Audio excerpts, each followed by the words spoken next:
Covering you from your LB1 to your taxi squad, this is IDP Nation. Manning back, pumps, he fires to the far side. It's intercepted and running into a touchdown. Your home for the best in IDP and draft coverage. Daniel has time in the pocket, steps up, and he's going to be hit from the side, and he's going down. That's a sack.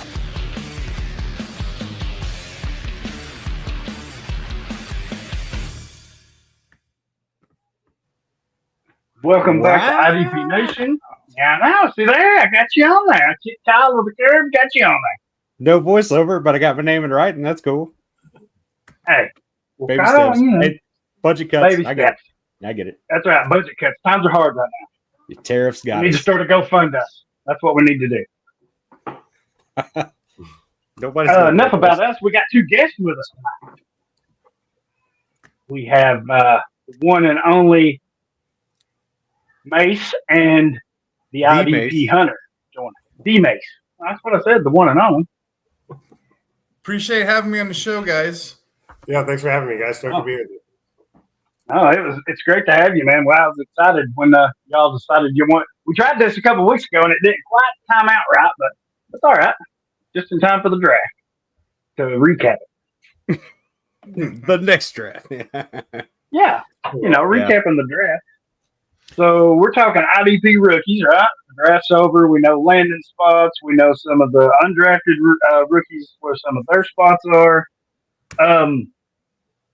We'll just get right into it because the elephant in this whole room, right, is Travis Hunter. That's, Sleeper come out with their little tidbit that they're going to score points for him on both sides of the ball, which is huge for them. Hate it. Well, but see, I guess that's my thought. I'm curious because I have a home league and another league where we've been scoring points like this for a while, right? So it doesn't matter if you're, Deion Sanders or whoever.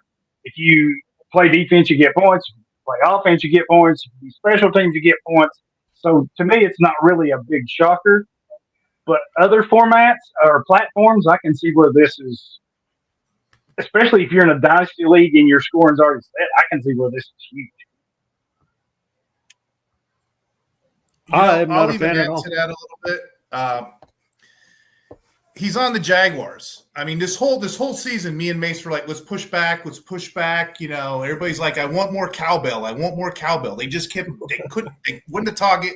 I didn't want to talk Travis Hunter because there's so many other people in this class. What do we do, Mace? We profiled over 200 people, 200 IDP players in this class that we like. But Travis Hunter did land at an absolutely awesome spot with the Jaguars. He's no short than the wide receiver 2 next to Brian Tracy.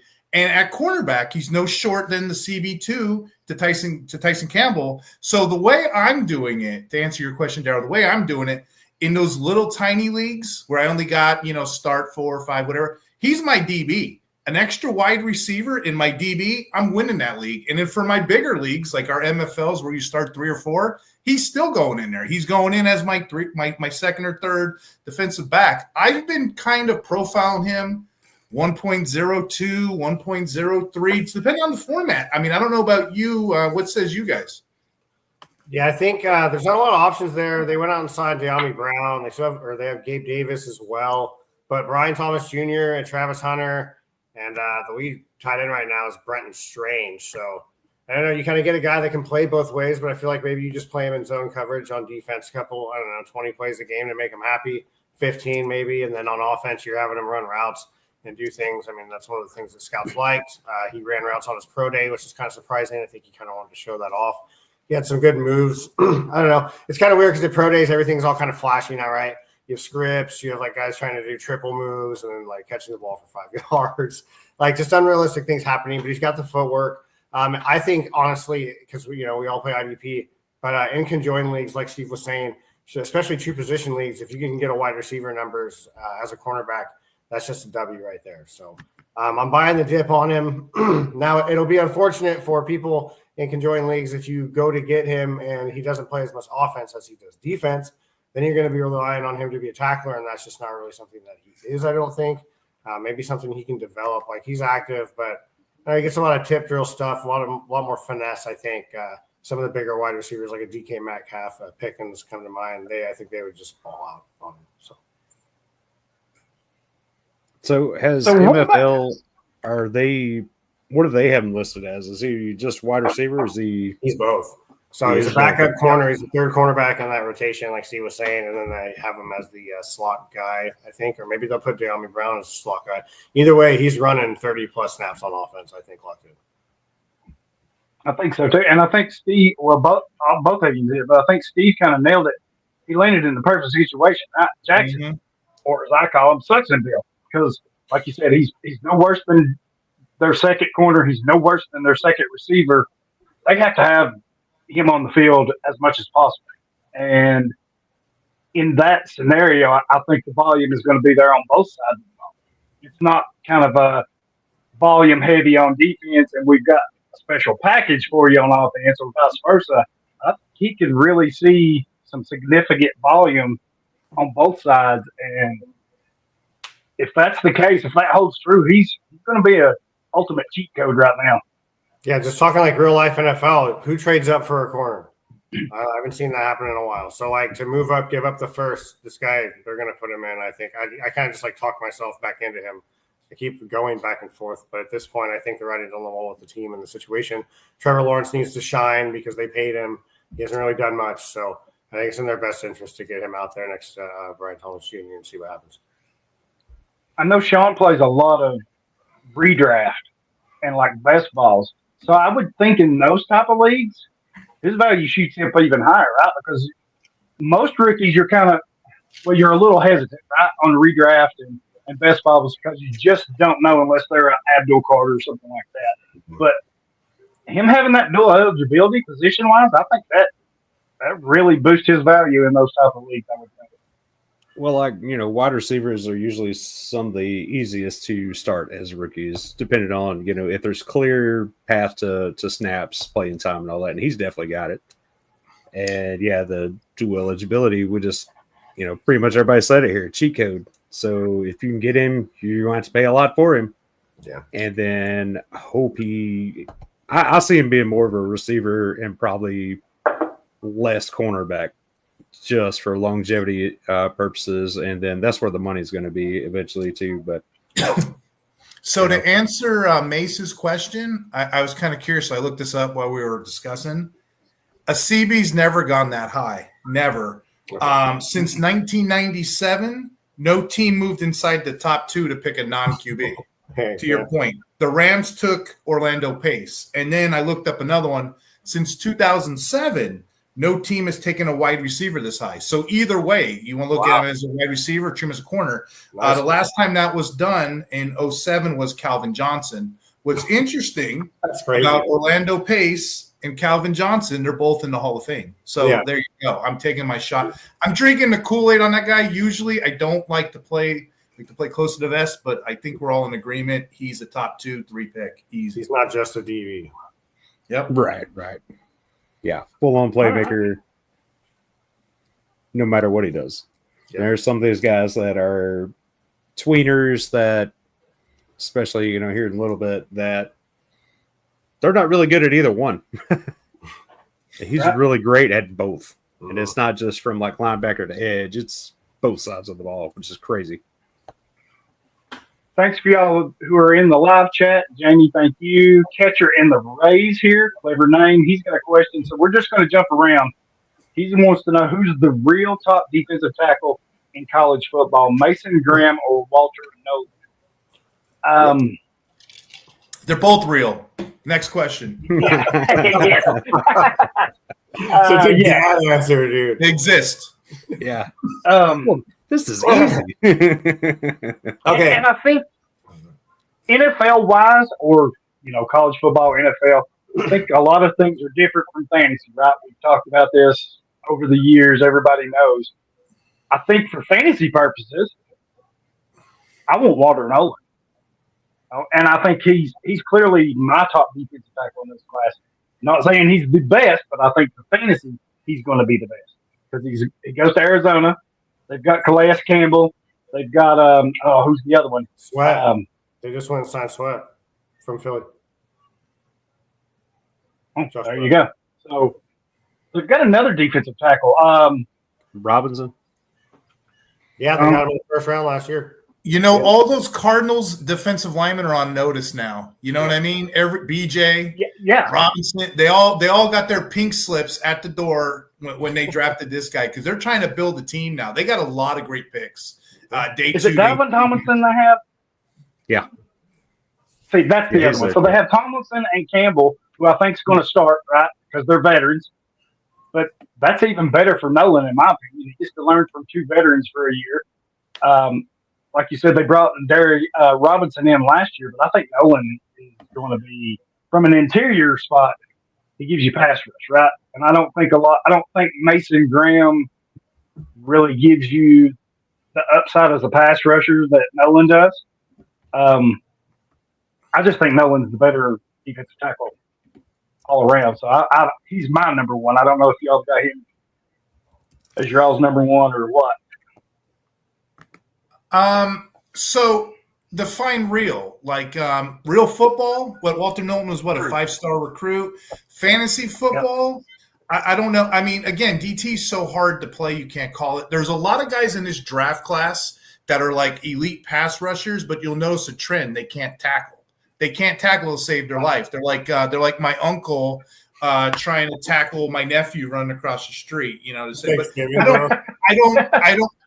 I don't get it. I don't get it. So I guess if I was to pick, I'm going to say Mason Graham because I'm a nerd. I'm a stat junkie. Just to push back, give you something different to show different variety. Mason Graham had a 93% pass rush PFF, and he also has a 98% PFF mark for run defense. So 92.7 graded player. He's top of the list for a reason. I'm going to take my shot if I had to choose one. And they're all very good for different reasons. This is probably apples and oranges. I'm going to take Mason Graham. But remember that old show, The League, that fantasy football show? Love that show, dude. Yeah. Do you ever remember the episode, The Ranking Slave? That's me. I'm a ranking slave. You know what I mean? I would rather play I would rather play best ball or salary cap leagues because, when you're on the clock and you got the 1.8, there's that window. You got to take that player within that window. So if you're giving me a choice of DTs, I'm going to take Mason Graham. He's the top dog for a reason. Yeah, so I have I guess my top two tiers of ranking defensive tackles in this year's draft class. I have 2 in my first tier, and then from 3 to 14 is my second tier. I have no one at 6 in my second tier. This is just fantasy-wise. I think the Cardinals kind of reached on him. I think he's a back-end first-round pick. There's been, I don't know, I guess things about his effort in practice and things that have kind of come to light. So, if you can light a fire in him, then who really cares, right? It's the next level. He's getting paid to do this. I guess kids now are getting paid to do it in college. But either way, I have Mason Graham as my 1, and I have Kenneth Grant for Miami. I think he's going to be the full-time starter there, so I have him as my 2. So I would rather go with Mason Graham personally. Yeah, and you kind of hit something on Nolan, his work ethic. That's something that's followed him since high school. He used to play just about an hour down the road at Powell High School from me, and it was the same. That was the same question, right? Was his effort, and at that level, he was just so much better than everyone, so much bigger than everyone, that it didn't really matter. And then he goes to college, and you kind of hear the same thing, and now you're hearing it as he enters the pro. But he's gotten better. From what I've seen, because I went and watched him live a couple times play high school, and he was just a man out there among boys, basically, and he's gotten better. So there's an old Yankee expression: 1 in the hand better than 2 in the bush. My grandma used to say that 1 in the hand is better than 2 in the bush. So what do we have? We have an entire defensive tackle class, and this is a great question. Most of them can't tackle; they can rush. Are they even going to get on the darn field? I don't know. If you can't tackle like my drunk uncle playing cornhole, then, technically you're not going to get on the field. So if I had a choice, give me the guy in the hand that I know that can pass rush. Give me the guy in the hand that I know that can run. Mason Graham, I'm not necessarily happy about it. I don't plan on taking defensive tackles. I don't think it's a great IDP class, but I think that's what I'm going to double down on. Yeah. Now, if you're playing position specific, you probably have to take defensive tackles, right? Because because that's a required position. But not cornhole. But We're playing tackle. We're not playing cornhole. Right. Graham went Graham went 5th overall. You had where did he go here? You had Kenneth Grant at 13th overall. You had Nolan at 16th overall. You even had Tyleek Williams at 28, and then of course Pittsburgh throws a shocker in there with Derek Harmon at 21. I think when you get drafted in the first round like that, there's a lot of pressure for you to play early and right away. Yeah. I mean, regardless of the position. Yeah. I don't know. When it comes to defensive tackles, you're right. Tackle numbers are kind of hard. So you do look for the guys that are really good run stoppers, because that's where your points are at. But I think if you can find a decent player at run stopping who gives you upside as a pass rusher from the interior, that's where I kind of gamble and roll the dice on. So while I agree Grant and Graham are probably better at the run stop and may get you more points there, I just think the upside with Nolan as a pass rusher can make up for that. I think another problem with Walter Nolan being in Arizona, those guys rotate their defensive line probably more than anybody else. So even if he is like the main starter, I don't know if any of them really played over 50% of the game just because of the amount of rotation they have, especially with the old guys there this year too. It's going to be a little hard for him to break some of that, I think. Mason Graham, I think he's going to be fantastic on that Cleveland line next to Myles Garrett. I just don't know that it translates to many points. Like, he's going to be a game wrecker, but he may not get the actual stats for it. Now, a guy like Grant, he's pretty much a starter right away. They have nothing there in Miami. So that's probably a safer bet for this year. But then a guy like Harmon, he's got time to learn behind Hayward for at least a year. And, just the way Pittsburgh runs their defense, if he can soak in, just be a sponge to Hayward, I mean, we're looking at a guy that could be elite within 2 years. Right. And one more thing with Nolan. Harmon real quick too? I wanted to say something about Harmon. I'm glad Sean brought it up. Yeah, Harmon's another one of those guys. Doesn't have the best run support, but he's got time to learn from Cam Hayward, one of the best. The Steelers pick, Daryl said it. That was a shocker. Wait, why aren't you taking a quarterback? Why are you taking offense? Depending on who you talk to, that's a good pick. That's a bad pick. That's a good pick. It's a bad pick. I think it's a good pick, and here's two stats that correlate to me. I just wanted to share them with your audience. Steelers got gashed last year right down the middle. They were good a lot of places. They were getting gashed 51.2% of the time.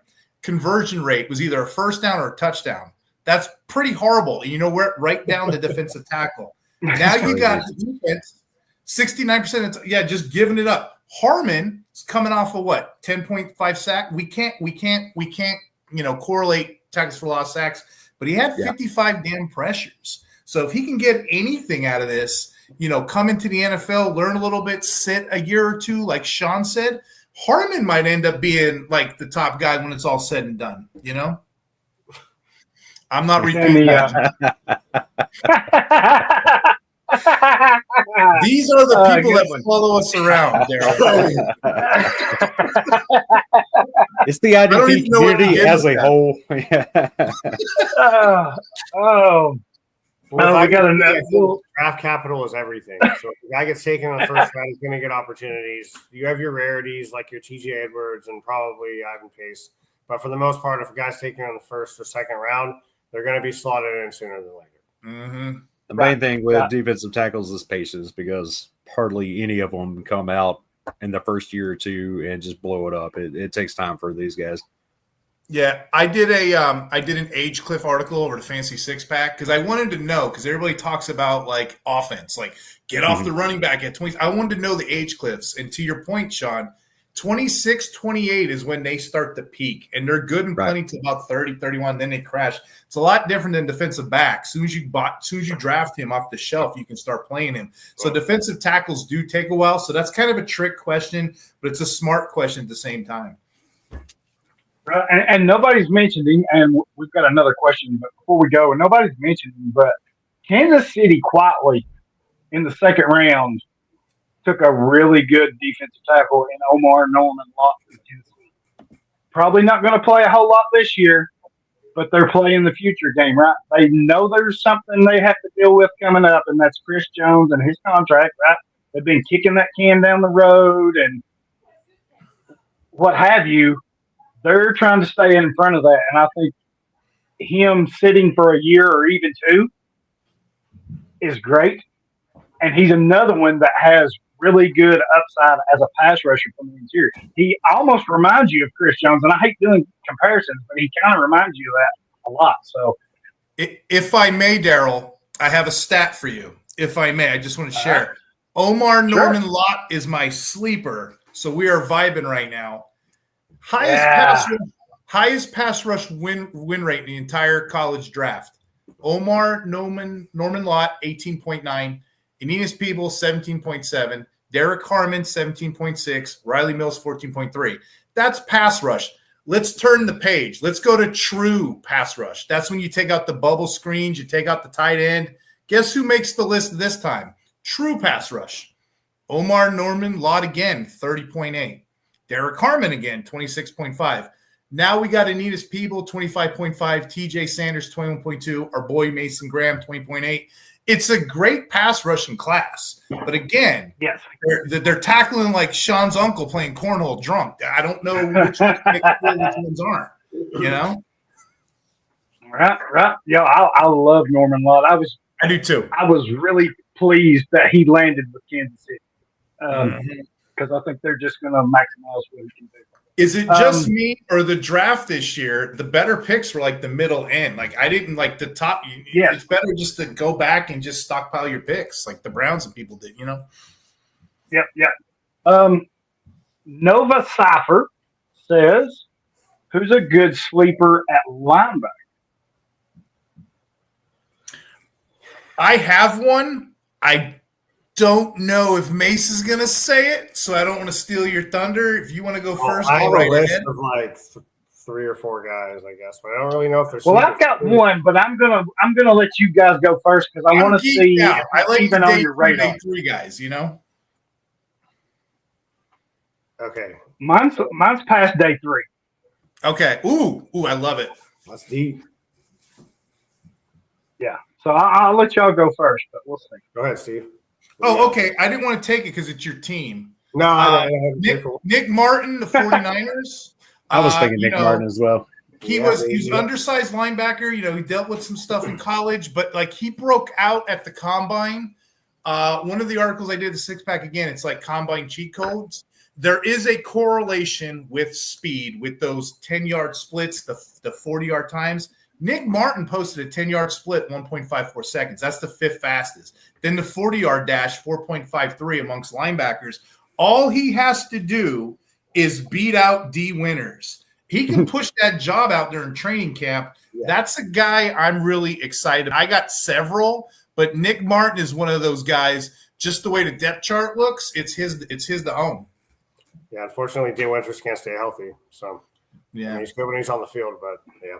Okay, yeah, I have Nick Martin as my LB3 right now. He starts my second tier, so that's a great call. I see. Kind of a little homerism there. Yeah, I've got him at number 4, so yeah, I'm right there with you, guys. I like Demetrius Knight for Cincinnati. Nice. He was a second-round pick, so that's why I'm like, I don't really know if it's a sleeper, but there's been rumors for Jermaine Pratt either wanting out or the Bengals wanting him out. Their whole defense right now, they're not paying people. They're kind of holding everything close to their chest. I don't really know what the Bengals are doing there. So I like him. I also like Chris Paul Jr. for the Rams, just in case Omar Speeds can't really get it together. I think Chris Paul Jr. has a chance to get on the field. I don't know if you know this, Mace. You know the Bengals have the slowest, like as far as runtime goes, they have the slowest linebacker core. Really? Logan Wilson, yeah. And Logan Wilson's great coverage. They're just slow. So Pratt getting moved, I like that one. Yeah, I'm curious because they got Barrett Carter too, right? From Clemson. Mm-hmm.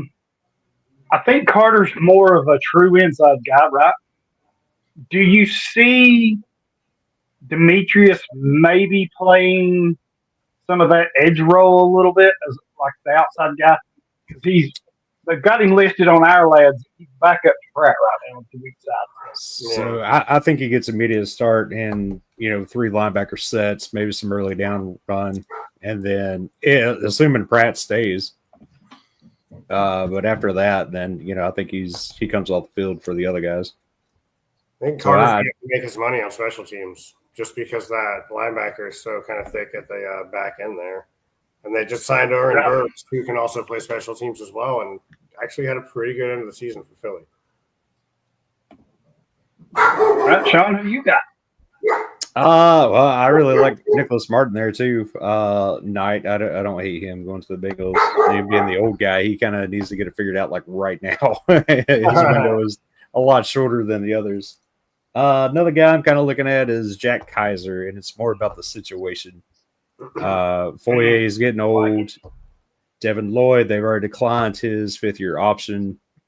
So we probably won't see him pass this year there in Jacksonville. And Muma and Miller have just been rotational at best. Nobody's been good enough to take one of those spots. So it's kind of wide open in Jacksonville for the future. This year, maybe he gets some playing time. These guys are liable to get injured as well. So it really depends on if he has a good enough camp or he can kind of be the second tier guy there. If he can leapfrog Miller and Muma, then he's got a really good shot at taking that at some point towards the end of the season. If I may, I got one more I just want to throw at your audience. Teddy Buchanan with the Ravens. Too, yeah. That's a late guy, right? Of course, the Razbomb guy online, he's tweeting 95.7, nearly perfect Raz score. But what I wanted to share with you guys, there's a correlation when you look at his combine numbers with Fred Warner and Teddy Buchanan. Fred Warner ran a 4.64. Teddy Buchanan ran a 4.6. Fred Warner ran a 38.5 vertigo. Teddy had a 40 vertigo, a little bit better. Broad jump, 119 for Fred. Ted, 125. Bench press. Teddy grinded out 26 to Fred Warner's 21. They're very comparable in nature. And again, the Baltimore Ravens, who we know needed front guys, they didn't do that, did they? They went all around. They got the safeties. They flirted nails. They came back in this draft and they pulled a Howie Roseman on us. They just loaded up. So that team's going to be tough, moving forward. But those are probably 2 sleepers, in my opinion, that you could probably get with, especially these early drafts. People aren't paying attention. Yeah, can I throw in one more? Yeah, and I like all those. And I almost thought Mace was going to pick my guy here. I almost thought it because he mentioned the team. He mentioned the Rams, right? I think a name to watch if you want to talk sleeper and you're kind of going deep, it's going to be Sean Dolak. He signed as a free agent, and all that dude does is straight freaking tackle. He can play in coverage. He can blitz if needed. And like Mace said, if Omar Speights doesn't do what they expect, or Troy Reader, I mean, let's face it, Reader is not a star linebacker, right? Mm-hmm. The opportunity's there, and I was talking with somebody today, and I was like, they're not the best at linebacker, and they don't have a lot of depth. Sure, he's an undrafted free agent, but if he gets in there and plays like he did in college, they're not going to have any choice but to find somewhere to put him on because he's going to be that good. Now, Chris Paul I like the Chris Paul pick too, but if I'm really looking for a sleeper, I think it's Sean Dolak because, man, like I said, all he does is just straight freaking tackle. Just that's see ball, hit ball, right? And to your point, led the nation in tackles with the school record 168. Mid-American Conference Defensive Player of the Year. Yeah, he's going to get in the field at one point, or at least he's going to get a shot. That's a good one, actually. Yeah, and I think he had like 5 interceptions either this year or the year before. So it's not like he's a one-way player. He can do a little bit of everything for you. Right. I can see him actually, because of the situation, I could probably see him starting out on special teams. But man, I don't see a scenario how they keep him up here because I just think he's that good. Yeah, I had one more for the Raiders just because that locker room, or at least that linebacker room, is pretty messy. They brought in Devin White and Landon Roberts from Houston and Pittsburgh. They have Tommy Eichenberg last year, 5th-round pick. Corey Lindenberg, I feel like if he could rock it on special teams in the preseason, maybe get in that rotation, I think they're looking for someone in the future. He's pretty cheap. They got him in the 7th round. So if Devin White ends up, I don't really know what is in the water Devin White's drinking because he was pretty good his first couple of years, right? Got a Super Bowl and then really just fell off a cliff. It's been with a couple teams and it hasn't worked out. So I'm interested to see how that goes and see if he even stays on the field. So if not, they've got bodies there. And, obviously they like something if they, got him in the 7th round. So Right. Great question, Nova Soccer. That was a really good question. We got another one here from Viking Skull Quest. Hopefully this will pop up here. Shit, Viking Skull Quest? Yeah, dude. That's Love that name, bro. Sick. that's what it says. Heck yeah. And he says, greetings, hello. He needs a deep dive defensive back. So I'm assuming when he says defensive back, I'm assuming this is general position, right? You don't have to play corners. So This with is that thought in mind, that rookie or that changes a little anybody? bit. Ooh, Well, true. yeah. Well, question. since it's a rookie show, I'm assuming rookies. So until he tells us different, let's go rookie. Okay. Okay. I think I have one. Let me pull up their depth chart just to make sure I'm not tripping. I've been doing so many rankings last week, man. I got it coming out of my ears, I feel like. Okay.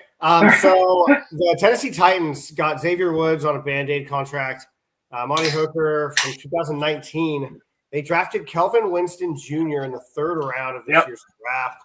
I have him as my DB5 right now just because I'm not really sure when he's going to get in, but it's kind of new, flashy, multiple DB in rotation things kind of taking the NFL by storm, thanks to Brian Flores. So I feel like spending a 3rd-round pick on a defensive back is kind of in the prime zone. The last time they drafted a guy in the 1st round, Lewis Seen, who I really liked, kind of more of an old school, I guess you're that tweener type between defensive back and linebacker. He had a horrible injury. It didn't really work out. So I don't think – dude, I saw the Vikings because of Vikings Quest, and I started talking about the Vikings. Anyways, sorry, man. Let's get out here. Okay, anyways, this guy, Kelvin Winston Jr. has an opportunity. I think it's going to come quicker than a lot of people think. I think you're dead on with that because really all they've got is a Monty Hooker right at safety because Kevin Byard's gone. They plugged in a few players. I think he's definitely their future, right? I think, and he kind of plays like a linebacker too. So I know they drafted James Williams, who was safety, but it looks like he's made the full-time move to linebacker, so that opens up another spot. And Tennessee's depth just freaking sucks. So until they get 2 or 3 years of draft classes in here, these youngsters are going to see a lot of playing time. James Williams from Miami, huh? Yeah, There you go. I forgot about that. Yeah. Yeah, that was crazy. His downfall was crazy. I thought he was going to be pretty good. Mm-hmm. That's very abrupt, unfortunately. Sean, who you got? There's 2 I can think of off the top of my head. Xavier Watts or Jonas Sanker. I think are both in very good spots. Maybe not so much this year, but they're behind aging veterans and not too tough of a depth chart for either one of them to leapfrog, I think. So give them a year to adjust and learn from some of these guys, and they have some pretty good shots to take over, especially if an injury happens with like Tyrann Mathieu or somebody. So either one of those guys, I think, are worth at least a dart throw if you're this deep in or this late in the draft. Oh yeah, for sure. Draft capital is key in everything. If you don't know anything else, just go to the draft capital because that'll tell you what they think about the player, especially for defense. Yeah, I think both those guys were 4th rounders, baby. You know what's funny, guys? I did over the Fantasy Six Pack. I did the top 75 rookie IDP players. I don't think anybody has a top 75 right now. I know they have top 10, top 20. I just kept going and going. I'm like, let me just go 75. That just feels like a good number. So if anybody wants to see it, check it out. It's over there. But you know what's funny? was listening to you guys talk. Out of those 75, I only have like 10 safeties in there. And I'm thinking, I'm not a hater of safeties. I don't think I am.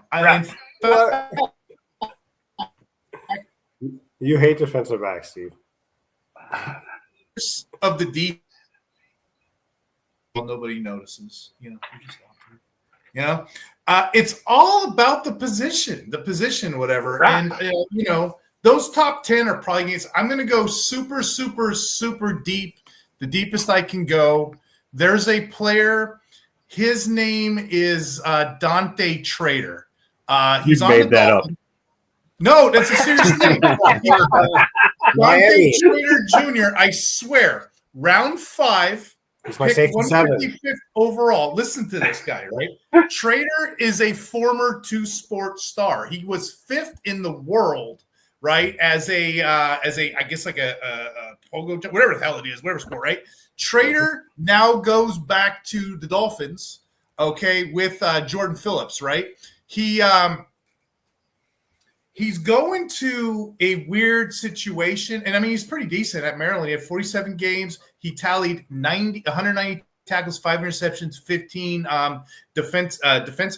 There's no Jordan Poyer there right now, right? There's nobody. All he has to do is beat out what's that guy's name? Forgive my Davis and Afitu Melifonwu. That's it. That's all you got to do is beat one of those guys out. That's not hard to do, right, to get a starting role. And if he fails at that, he's a kick returner. So then all he got to do on the other side of it is either beat Elijah Campbell or Patrick McMorris, or he got to beat that Ifu Malantu ABC 123 guy or Ashton Davis. Either way, that guy can get on the field. He's some of that world-class speed. You know what I mean? So, like I said, check out Dante Trader if you're in some 32 crazy league like we are. And yes, Sean, that is a real player. Right. I didn't fact check it. Right. I like the Xavier Watts. Looking at our lads, they've already got him slotted as the starting free safety next to Jesse Bates. So they've got him ahead of Jordan Fuller. If that holds true, that could be big, right? But I'm going to take a path. I'm going to follow Steve down his path. So I'm going to go to Pittsburgh and Sebastian Castro, a safety from Iowa. Kind of fits everything that they're looking for in a player, right? He can play multiple positions. He can play corner. He can play either safety spot. He can play in the slot. Good tackler. If you're, like you said, if you're playing in super deep leagues, or if you're playing in an IDP only league, like I am, with super deep benches and taxi squads, this is worth taking a chance on. I mean, it's not like he's no good. I was shocked that he didn't get drafted, to be honest. I thought in today's game where you need defensive back, safeties, and corners, I just felt like he was going to go somewhere on day 3, and it just didn't happen. I would like to know why, because everything that I seen him do at Iowa told me that he was an NFL caliber player. So before we move on, if anybody is interested in an IDP only league, and it's a dynasty league, we have some openings.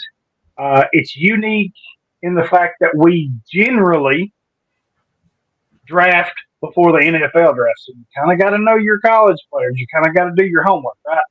We had two guys kind of drop out last minute, so we weren't able to draft this year before the NFL draft. But that's our MO. We draft before the NFL draft. It's straight defense. I think it's 60 roster spots, position specific. So you got to start defensive tackles, corners.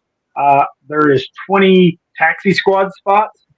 So it's got a great commissioner, by the way. So if you're interested in that, let me know. We have some listener league spots open. I know Mace is going to jump in and take a couple teams. Our listener leagues are free, so if you're interested in that, or maybe you're just curious about playing IDP, we've got a lot of first timers that come and go just to try it. So if you're interested in that, let me or Sean know. We can get you set up there. I know if you're crazy like me and you play Debbie, campus Canton stuff with IDP. I know a couple of leagues there too. Which leads me to you, Sean. You had something I believe you wanted to give away. As the back-to-back reigning champion. Oh, here we go. Here we go. In the Achilles division of Warrior Bowl, I'm allowed to bring somebody with me. So if anybody wants to join me in Warrior Bowl, it's held on Sleeper. It's offense only. Just reach out. And if I have enough of you, I'll draw a name or whatever. But it's a lot of fun. It's charity. It's been going on, I think, what are we on, year 5, 6 now? I know Mace is in there. I think Steve was in it last year, maybe. Yeah, it's a lot of fun. Super easy league. Get to meet a lot of different people from around the world. So that's cool. Talking to shits of people you can't fully understand, and vice versa. So, yeah, just reach out and we'll try to get you in there. Dude, the Warrior Bowl is crazy. It was like the first fantasy tournament that I joined. I'm a veteran, so I thought it was like for veterans, and I was like, I need to reach out and like talk football with guys like that. So I did, and they're like, "Yeah, mate, come in." And I'm like, "Wait, what's that? Yeah. Where am I? Like, what?" So it was a really good thing for me eventually, but I was so confused, man. I guess I didn't read the fine print. But a bunch of good guys over there. They really run a solid tournament. Yeah, it's good stuff over there. And man, I had such a good season last year.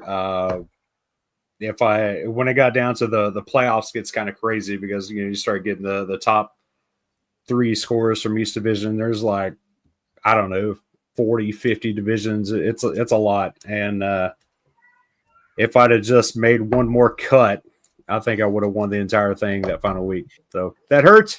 I'm a little salty about that, but 2 years running in Achilles. So Mace plays in a lot. My head gets too big.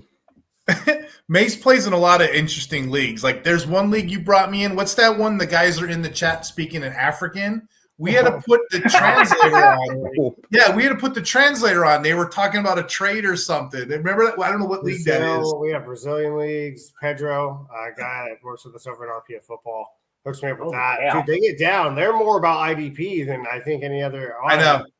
I know. You know that fast draft thing that we're in? They're like, there's only 10,000 players in the world IDP. I go, I don't think so. I think we play in a lot of that. They're all out in different countries. Dude, you know, those UK guys, they don't even care about Patrick Mahomes. They care about the defense, you know? I can barely speak English, let alone play with in a league that's got other languages going on. That gives you more skin in the game. Say when you lose, like, what are you going to say? Nothing. Yeah. You know? You're like, all right, man, you win. Let me go to Google Translate and say you win. You know what I was thinking about on our last segment? I was thinking about this. You know how certain positions translate to the NFL, like tight end, basketball? We have a couple wrestlers in this class. Wrestling, defensive tackle, there's a correlation. And then that Dante Trader guy said he's 5th in the world in lacrosse. I don't know what I said earlier, lacrosse. I don't know if that translates. I'm just saying. But there's a correlation in this year's draft. If you just look at it and be like, oh, this makes sense, you'll see a trend. A lot of these recycled old offensive players, for whatever reason, they try over at IDP. Most of our top players this year have a background as, a tight end or a wide receiver in school. Mace, we interviewed a bunch of people too. Like there's a translation. Former offensive guy has the ball hawk skills to be a good defender. Yeah, so that's a big thing in this year's – actually, the last 2 years. Wow. Cool. So we've kind of danced around one of the bigger positions, right? We've talked safeties. Well, no, we've not really talked safety. We talked defensive backs. We'll come back to that, though. We've talked linebackers. We've talked defensive tackles. Edge rushers, right? Big fish in the room's Abdul Carter. Yes, Sean. Do you have a question? I really do have a question for all of you guys. I'm going to ignore that. Jalen Walker. I need somebody to tell me why he's not going to be a bust, because that's all I see is a future bust. Don't ask me because I can't give you that answer. I can. His name is James Pierce Jr. That's why Jalen Walker will be a bust. They're going to learn together, man. They got Caden Elias and Troy Anderson there in the middle. Yeah. I don't know. He can do both. I don't think he's like a straight up edge rusher like a Shamar Stewart or something, but he does double. He can play outside in coverage. We talked about it pretty much all offseason, Steve. He's got the tools to be good in both positions, so he's going to be there putting himself in a position to either make a play on a ball carrier or rush off the edge, right? So I think it'll be really good. And you mentioned Pierce as well. I think it's going to be good for him because they can learn together. They can start going off. Right. It's kind of like what we saw the Giants try to do with Thibodeau, and they brought in Burns. And I don't know. I think Thibodeau might be on the way out because of Carter. I'm not really sure what they're going to do there. Or they might just keep a crazy rotation because Thib is in his last year. So I don't know. Maybe they'll trade him at the deadline or something. But right. I think it's not that I hate Jalen Walker. I don't really hate him, but I think Pierce is he's more of your true pass rusher, right? Yep. And they gave up a lot to come back in the first round. Forget all that. I think he's going to be their true pass rusher. If it had been me, and if I'm Atlanta and this had been my board, I'd have just went ahead and took Pierce where I took Walker, and then tried to come back and get Walker because I think the value is better there. I just think I don't want to say they panicked, right? But they knew what the hell their issue was, and it was pass rusher. It's been pass rusher for, 4 or 5 years now. They took, for D'Angelo, the guy from Western Kentucky that they drafted that didn't pan out, D'Angelo Malone or whatever his name was. They have tried to get a pass rusher, and it's just not worked out. And I think this year, taking 2 in the first round, they knew they had to get one, and this was their way to address it. I don't necessarily agree. Like I said, I'd rather took Pierce where you took Walker because I think Pierce is just that much better than Walker. I think all of us expect Pierce to outdo Walker, especially this year. So Pierce, as a pure pass rusher, 95 percentile in pass rush, win rate, pass rush, pressure rate, quick release. Walker is more of that raw prospect playing off ball. To Sean's point, I'm a little worried because Caden Ellis is a pure pass rusher too. He might eat into that production. I got them all in the same tier because they're edges. They're going to grow and learn, like Mace said. But yeah, I think Pierce is the better pass rusher. It's just weird that he got drafted later. My concern is, everybody kind of falls in love with the athletic guy. Under Pierce. Sorry. Yeah, well, with Walker's the athletic guy, he's the flashy guy, but just looking at some of his games, it didn't really feel like he went and got the sack. Like the sack kind of fell into him. So I feel like his stats are a bit inflated because of some instances there. And with him, for the longest time, he was being billed as that is the absolute perfect sound bite for this topic of Jalen Walker. That whistle and western sound. I thought that was a soundbite. I thought one of y'all was doing it, like for the show. That's perfect. It's my phone. I keep forgetting to turn off. If anybody's watched Puss in Boots, you know what that whistle is. So, anyway, with Walker, he looks too raw to me to have went as high as he did, and with the expectations that are going to be on him, I just see a potential bust here because he was billed as maybe. I'm not saying in the same class as Abdul Carter, Micah Parsons, where he could play linebacker or, edge.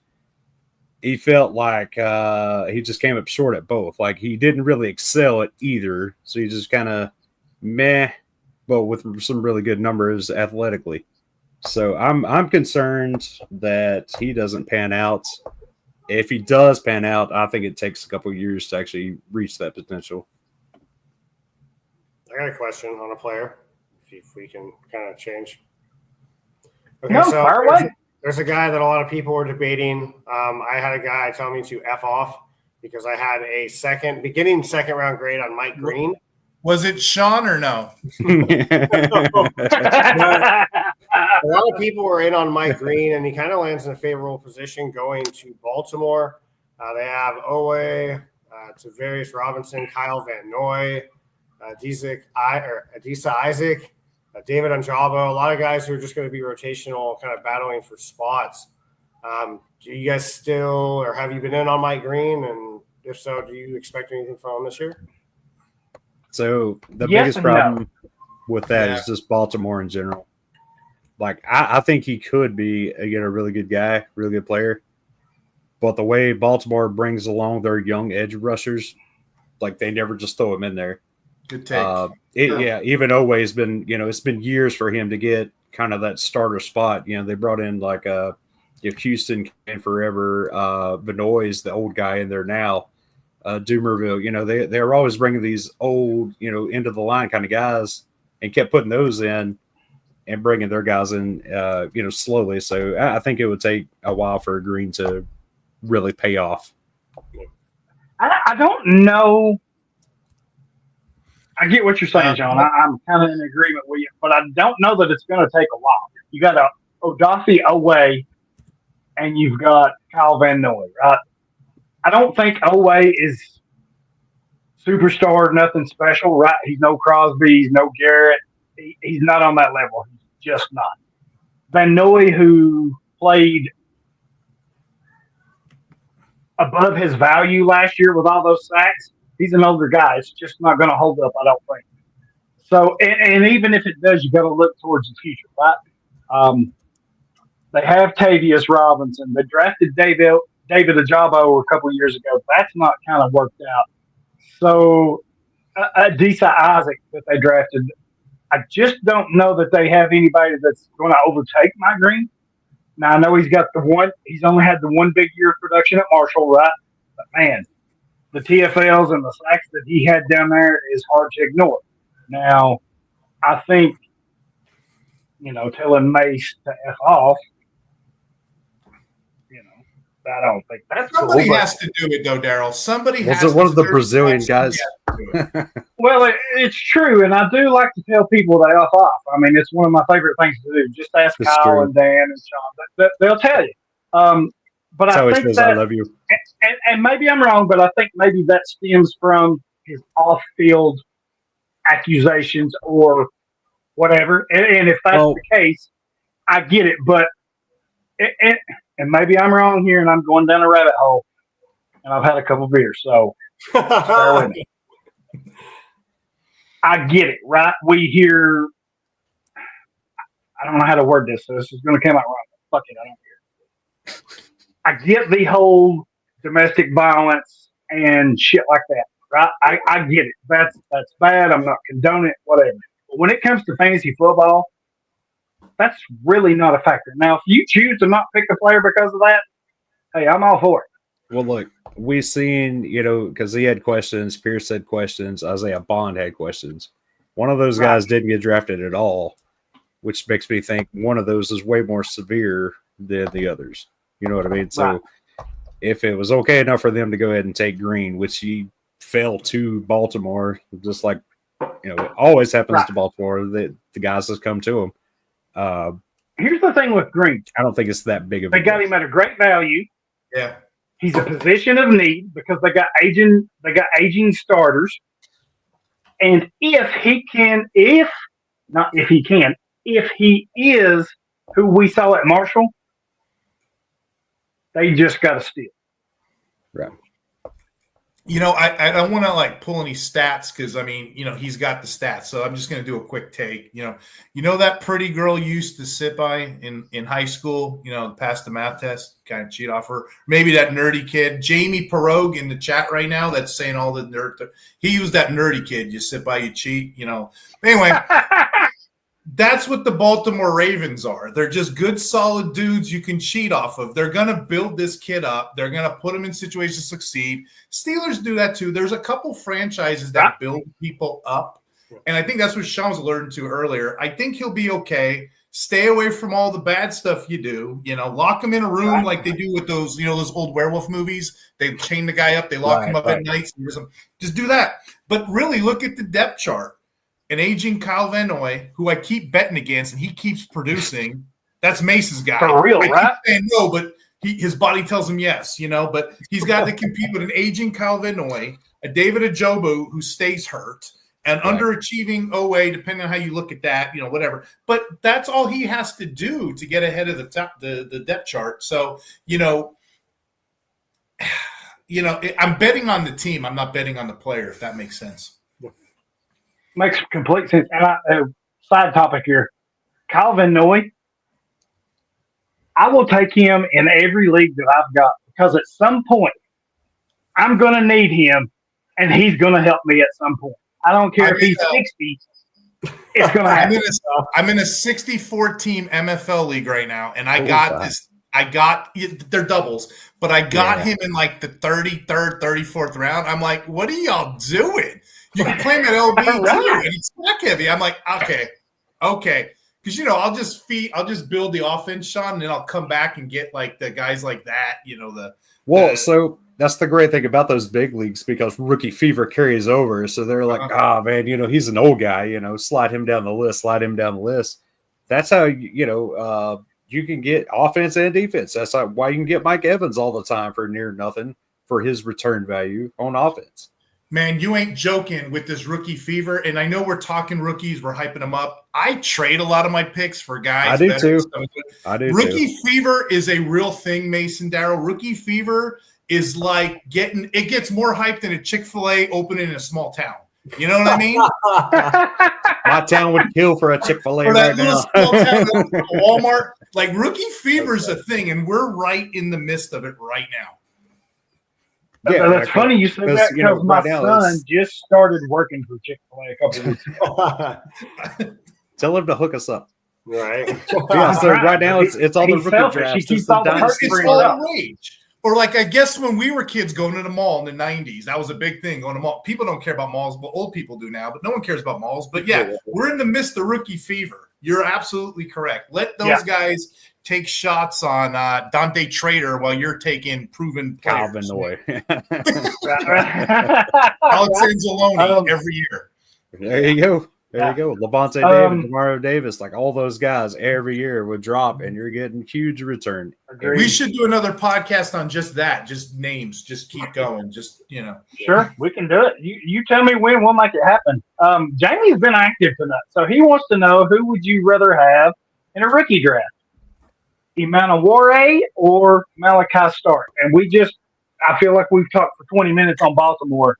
The correct answer is that's like Ginger or Marianne and Gilligan's Island. Either one. Yes, please.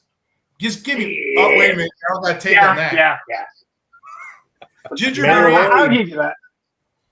Yeah, and Manuel is wearing the greens on at the rookie camp. So I don't know if I do like I like the profile, but I'll take either one, honestly.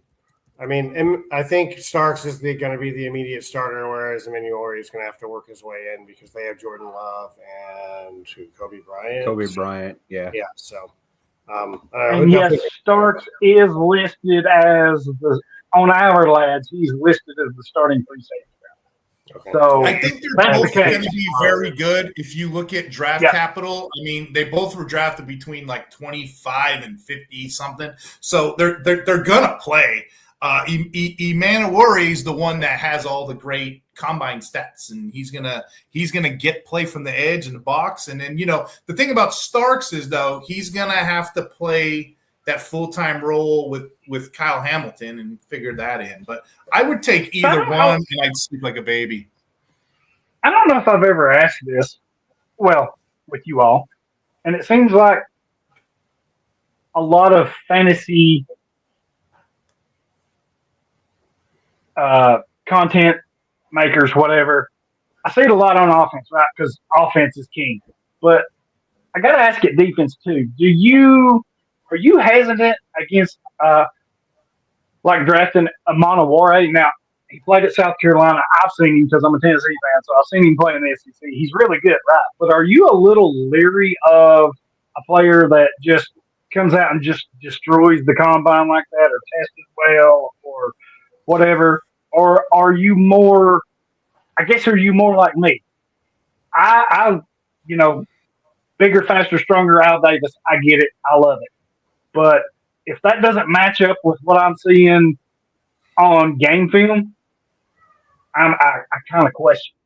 I will take what I see on game film over testing because I feel like you can train to test well.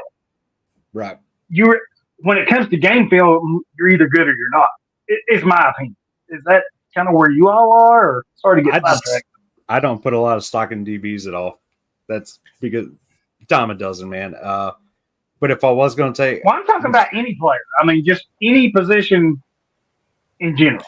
So for me, there are certain things I look at. Like there are statistics on the broad jump for defensive linemen. I'll pull that. But now it's 2025.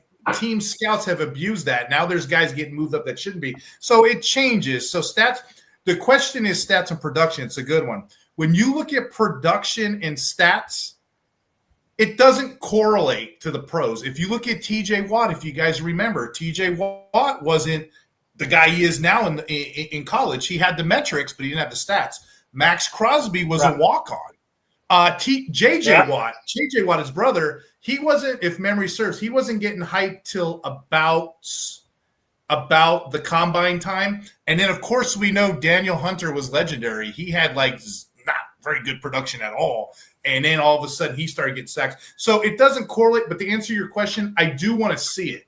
Like we got guys in this draft, the Shamir Stewart stuff. You've never done it, so I don't know what I'm looking at. I need to see it. So I guess the answer is both. Let me get a little bit of Marianne and Gilligan. Not Gilligan. Oh, that's weird. Forget I said that. Delete that. Let me get a little Marianne. It's out there now. It's coming out. I've been drinking too much. Okay, folks, that's all for tonight. Let me get a little Marianne, and I'll take some Mrs. Howell too. Let's mix them all together. I need a collage of everything.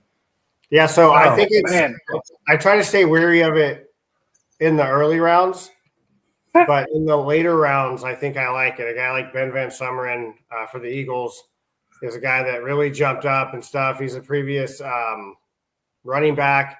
On the offensive side, Christian Watson a couple of years back, him and Trey Lance really caught fire and steam just because of, I think, of a testing process and then kind of what you think these guys could eventually be.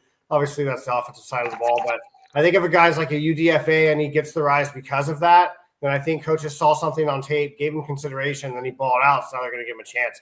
If you have a guy who's supposed to be like a fifth-round pick, at least in your eyes, just based on scouting and grade and viewing it, and then he goes out to the combine and blows, the mics off and runs, 4.2 40 because that's all the rage now, then I think that guy's going to rise up boards just because it now adds to this allure of potential. So to answer the question, later guys that get the shot because of it, I'm in on them, and I'll look at them more towards the end of drafts, especially in joint leagues. But if a guy's rising, I'm still going to be wary. And honestly, opportunity is everything in IDP, especially for the early guys. I don't know how far or how many years you guys go back, but every year there's that one guy that everybody wants, that Shamar Stewart. Vernon Golston comes to mind. Vernon Golston just shot up boards. What happened to him? Clowney wasn't a bust. He figured out as he got older, but remember everybody was taking Clowney one overall. I'm not going to do one that. Play. Yeah. I'm not going to do that based on the guy for the Colts this couple years, Adetomiwe. I'm talking about just defensive tackles. Yeah. I can't say the name, so I'm trying to. That's why I had to tell you the team and the position. But he blew up at the combine. Athletically, he was popping off numbers, but still sitting behind everyone.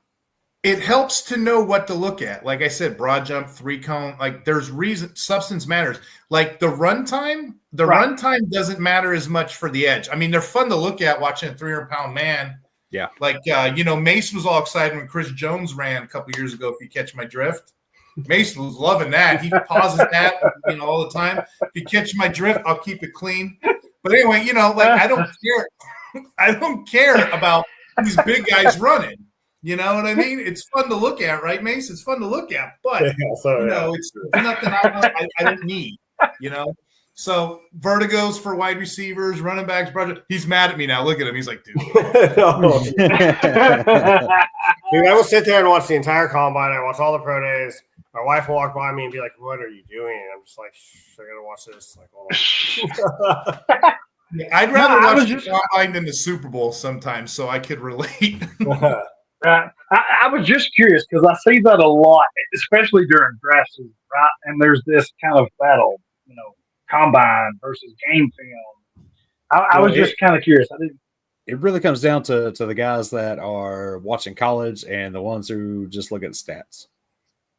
Right. So, you can't always go by that. Like Steve said, the stat correlation from college to the pros does not correlate very well for any of them, good or bad. It's a whole new slate. It starts over. Luigi, I think is how you say that. He says, "Who's the one IDP greatly underrated?" I'm assuming he's talking Lamont overall. Oh, Mario Kart. But if you're talking rookies, let us know. I don't know how we would do that with a rookie because they've not played yet. But yeah, Yeah, that's asking a lot. yeah, that's kind of Jamie's just tearing us up. So he says rank these linebackers, and we've not really went full deep into linebackers, but Schlesinger, Knight, and Campbell. Looks like he already ranked them for us. So, or did he? Are you wanting Dynasty? Because Campbell's really good. Campbell, Schlesinger, Knight. But if you want redraft this season coming up, my friend, I'm taking Schlesinger first, then I'll go Campbell, then I'll go Knight. Yeah. And go to sleep. That's where I'm at. Bedtime. And I think I'm with you, and I would take that this year and Dynasty. Schlesinger, Campbell, Knight. Yeah, and that's going to be a good topic moving forward. Which one, I answered me. I don't know if you guys are on it. Yeah, Daryl, you're on it. I forgot you're on it. The Facebook page, the IDP football page, Will Holst runs. Oh, yeah. I forgot about that. We never meet. We're going to have to start talking more now. We never mingle, but you're in there. Yes. Sean, if you're not in there, check it out. Somebody asked about Bond. I think it was today or yesterday. I answered it. Bond signed a 3-year deal. He's there. Now, the one I'm not sure about, old boy might be leaving, but Campbell right now, he's playing the third role until there's a movement on that team. You know what I mean? Right. So I don't think the issue's with Bond, but the big issue is Nakobe Dean. This kills his value. That's what I'm worried about. I've been moving him a little bit just because I don't know. Yeah. Mm-hmm. Because I think if Philly was truly all in on Dean, I don't think they would have took Campbell there. No, that injury, we really don't know how bad that was. All I keep hearing is it was worse than what we were told. That's all I hear, but I don't know to what extent that is. Right. It was just a really bad injury, which maybe they don't expect him to play much at all this year. Then they talk about, shifting him to the edge as he looked at more as a pass rusher. That kind of devalues it a little bit. And Steve's trying to put Jamie to sleep. No, I want Jamie here because he's friendly. So it's the blonde or the brunette strip, Gilligan. It was Gilligan. So I'm going to – oh, my God. Male stripper. I'm never going to Jamie's very wild right now. He goes on Fancy Frames with Jorge, and let me just say those comments are a little bit more explicit. So you're being very tame right now, so we appreciate it. Yeah, don't be scared because apparently he's never met me if he's being tame. So that's all I'm saying. But he's got another one here, so this is interesting. Let's go a little deeper, he says. That's what she said. Xavier Watts or Makuba. And he's talking about Andrew Makuba, who went to Philadelphia. Yeah. So you know what? Philadelphia and Baltimore just straight killed people in this draft. And they've been doing it for the last couple of years. Andrew Makuba to Philadelphia is a straight cheat code. I mean, or not cheat code, but that's straight cheating, right? I mean, they addressed their outside last year with Deshaun Cooper and Quinyon Mitchell, right? Now you're coming back and you get a safety back there because you're getting a little bit long in the tooth. You got Reed Blankenship, who I like, but you're getting a little bit long in the tooth back there. Now you get a guy, Andrew Makuba from Texas. I mean, I don't know how Philadelphia and Baltimore, and I'll even throw kind of Kansas City in there, moves like getting Omar Norman Lott. They're not playing checkers. They're playing chess. They're looking at the long game, and that's how they stay on top. And I think Makuba is just going to be – if it's me, I think I take Makuba, but I do love Xavier Watts, but I think I take Makuba. So the way I got it, and here's what's interesting about that question. That's pretty smart. I think they both can be starters as early as their rookie season.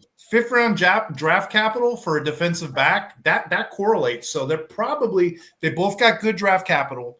They both got good landing spots. If I was to rank them, I think everybody would agree that Watts is the higher pedigree, but that's not how it works in defensive backs. Like who's the higher scoring guy in the Jets? It's not Sauce Gardner, it's whoever the other guy is. The DJ Reed rule, we call it, So it could very well be Makuba, like you said. Where else on that team are you gonna put the ball? You know what I mean? I'm scared everywhere else, so maybe it would be him. So I don't know. That's a hard question. I think it can go either way. But, hindsight being 50-50, and we're not, making another Gilligan reference again in my entire life, we're going Makuba. So I personally think, who would you rather test in coverage in that division? Would you rather test Bates or Watts? I think Watts is going to get work this year in the passing game. Just because Bates has had a really coming to fame these last couple of years. Makuba, I think if, deeper play, I have him a little bit lower in my rankings, just by a couple spots. Opportunity will knock because, I don't really, like Hollywood was saying, I don't really know who they trust in that secondary aside from like Cooper DeJean for Philly. So, obviously they paid for Blankenship, so he's going to be there. But do they trust Sidney Brown? I think they moved him around in a lot of different places to see. So this kind of might be like his last, if you got a corner that you don't want a corner, you put him at safety. If that doesn't work, then it's time to get out of Dodge. So I think Watts is going to be the play the initial year, but Makuba could be the long-term play. It's so hard of a question. It is. And Philadelphia went from everybody in the universe knowing that their secondary costed them a couple of years ago, right? And what did they do? They come back and they got Callie Ringo. They've got Reed Blankenship. They've got Quinyon Mitchell. They've got Cooper DeJean. Now you come back, you get Andrew Makuba. They attack their weakness with a vengeance, and it's going to pay off for them. Right. The only problem with Philly is them playing a lot of too high safety. So it kind of takes away some of those tackle opportunities, especially when you got that young defensive, line up front, really hand pass rush. So I think it allows the linebackers to eat up more tackles than, say, the safeties. So that's why I like Watts a little more right now. Because I do think he'll have more tackle opportunities. But I don't think you go wrong with the other one. Yeah. Yep. There's no telling. Yeah. Luigi says underrated rookie front seven guy. If his name isn't Luigi, we're going to call him Luigi because I've seen him. Yeah, it's happening. It's a done deal. I got a guy out of Dallas, Donovan Azukiaru. Nice. Very nice. He's got a small arm, so he kind of fell a little bit. And they did go and get Dante Fowler from Washington. Micah Parsons is there, whatever. And Marshawn Nealon was a second-round pick, but he'll definitely be in the rotation. I think he's a guy that you can get a good value. Good call. Really good call. I like that. Yep. Love that fit in Dallas, too. He's not going to be the lead guy because Parsons is that guy. Yeah. They're moving on from Lawrence and some of the older guys. Now, is it Dante Fowler who signed there? Yeah. So I think he's just a 1-year Band-Aid, right? I don't think he's nothing special. So, yeah, I like the fit with Ezraku in Dallas for sure.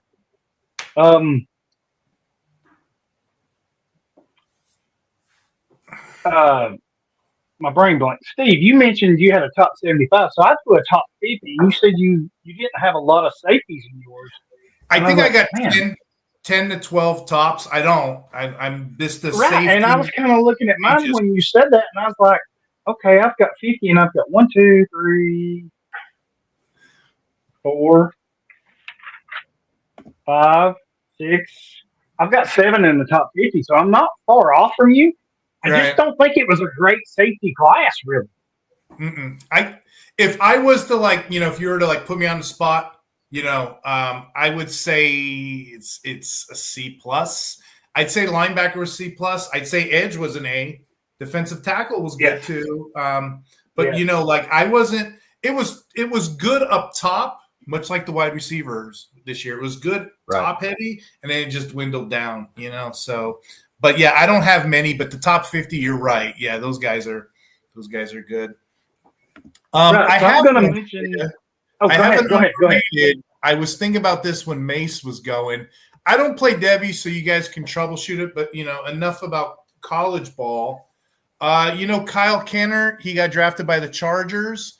The reason I'm saying he's underrated, it's worth noting, his conference in college, he was loaded with stars like the Jalen Walker that we mentioned earlier, Malachi Starks, Jadeer Barron, Walter Nolan, Jihad Campbell. All of those guys got drafted before him, yet Kyle Kenner was the 2024 SEC Defensive Player of the Year. He also got the Bronco Nagurski trophy. So that's awarded for the top player. Kennard also had 11.5 sacks, so expect him to do something if he blossoms and progresses with his peers. He's on the Chargers. Bose is gone now.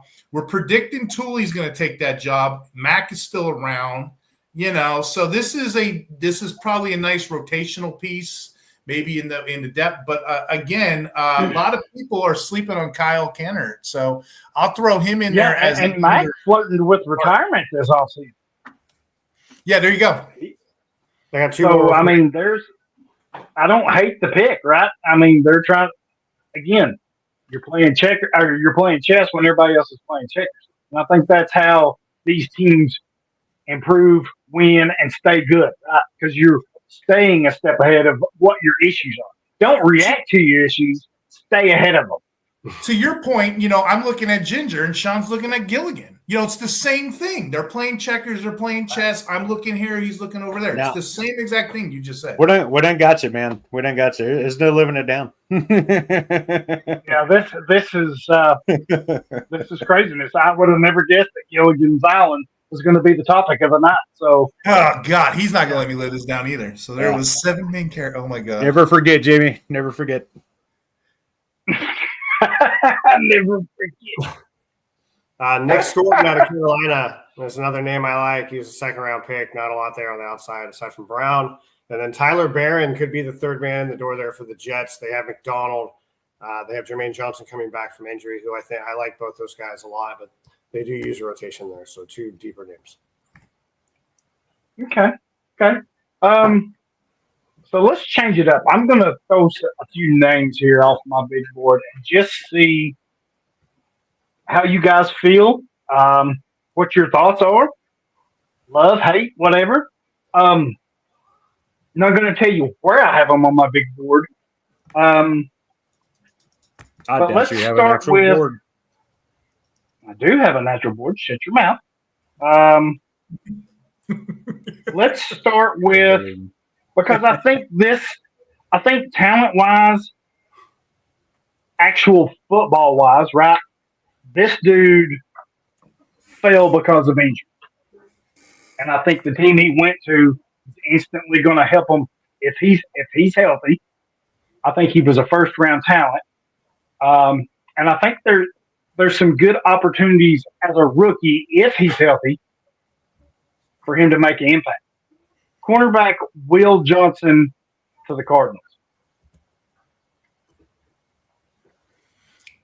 Yeah, that was my quarterback 3. He did fall because of that knee injury. It was kind of like, what the heck? The Cardinals got him, and they paired him with Nolan, who they drafted at 16 or 20 or something.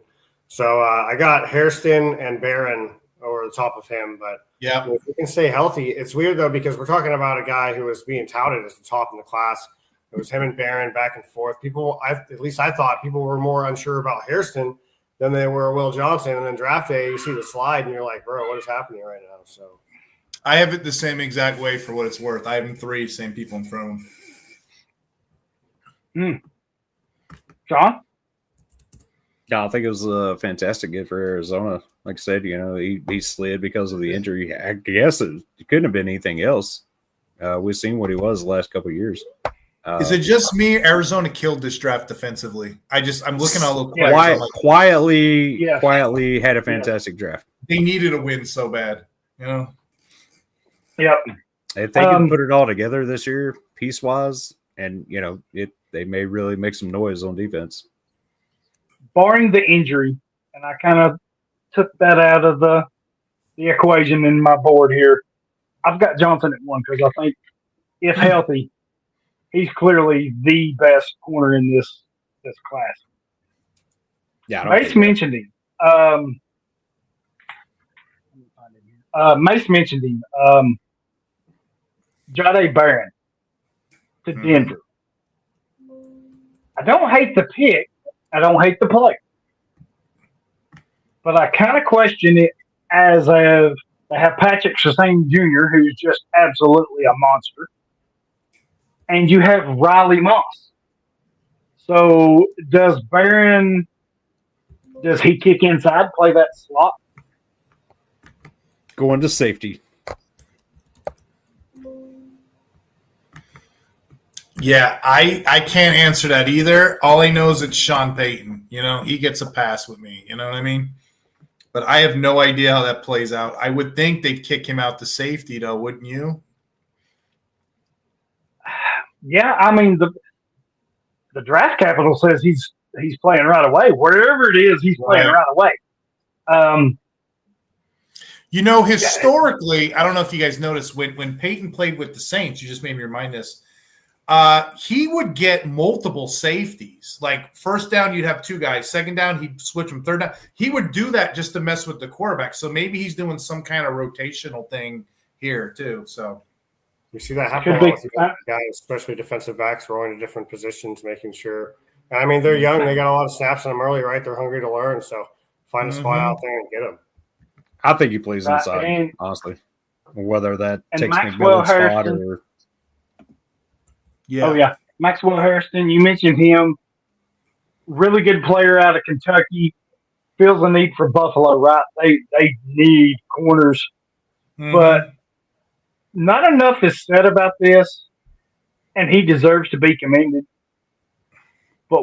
And he needs to be cheered like he cheered everybody on at the draft. Every draft pick that come through there, he was the first one up, cheering them on as they went on stage.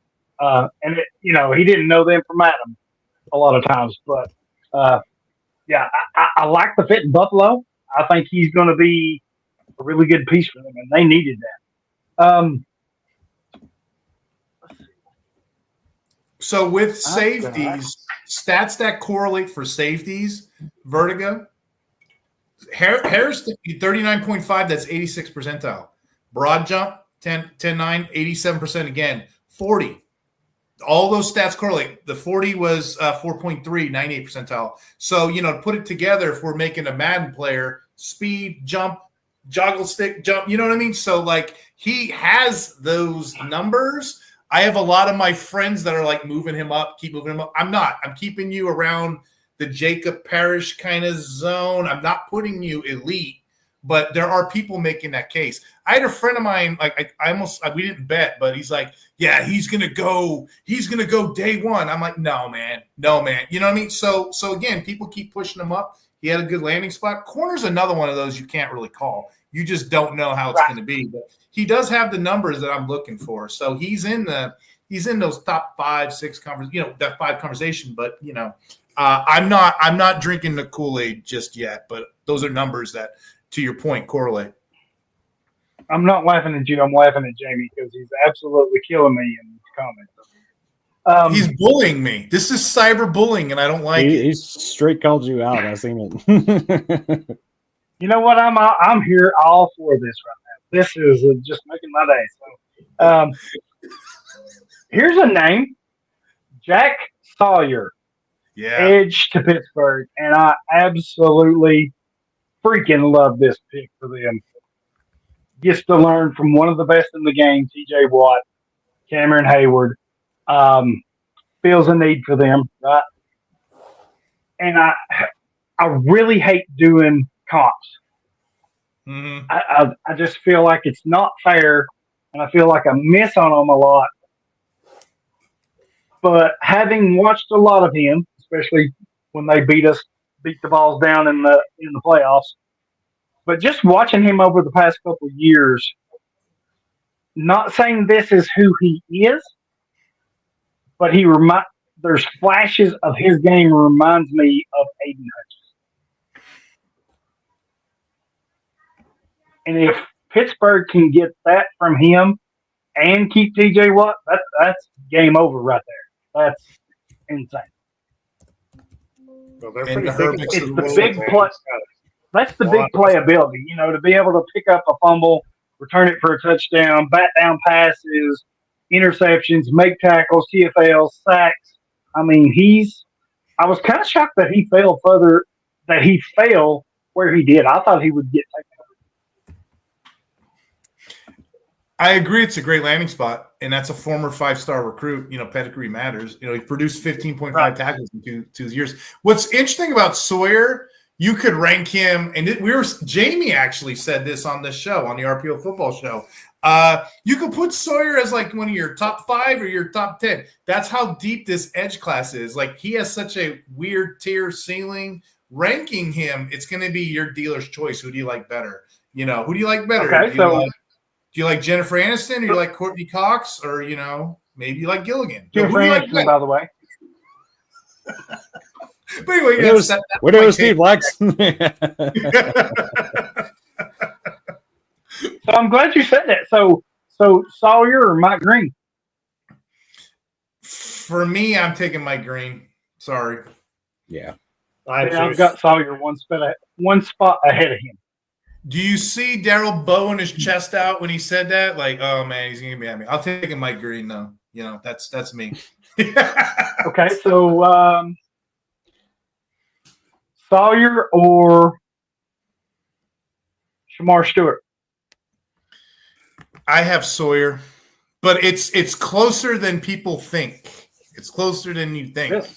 I do like Stewart too, but he's a little bit lower. Yeah, that's a good question actually. I have Stewart. I have Stewart as my number 6 overall. I almost did that, to be honest, but I do like Jack Sawyer. Again, Jack Sawyer, you can move him all around, but that's such a good landing spot to learn from. I do have Stewart as my 6th overall too, but I have Sawyer one spot ahead of him. Well, 2 spots ahead of him. Sorry. I got Sawyer a little lower. That's all I'm going to say on that one. So Sawyer or his former teammate, JT Tuamalu? I actually got well, hold on. Let me make sure. What's that? I have Tuamalu. He's in the back end of my top 10. I actually do. Put those side by side. Yeah, I do have. I just looked at it. I have TJ ahead of him. Now I'm a little higher on Sawyer than it sounds like you all are, but I mean, that whole list you just said, I'll take whatever. IDP drafts, to Sean's point earlier, let some other jackassery go on in your drafts. Let somebody take Abdul Carter 2.1 in your draft. You just wait for the 4th and see what hits and fill your team up with those running backs or those, whatever you need, those wide receivers. Yeah. Trade me your old IDP you don't want for my 4th rounder. Yeah.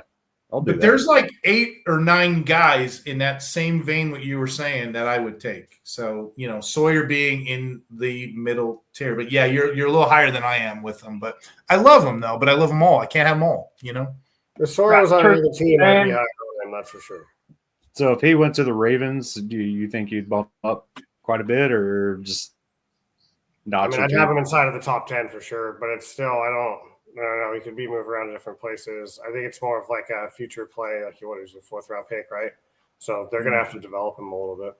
Yeah, Mace said it. Yeah, I have him a little bit outside the 10. I didn't want to get kicked off the IDP Nation on my first show, but that's where we're small nation. Agree to disagree. Yeah, that ain't we're small happen. Like an island, like a Gilligan's Island. We're a small nation. Right. I'd kick Sean before I kick you. So here's a name, and it's not been mentioned.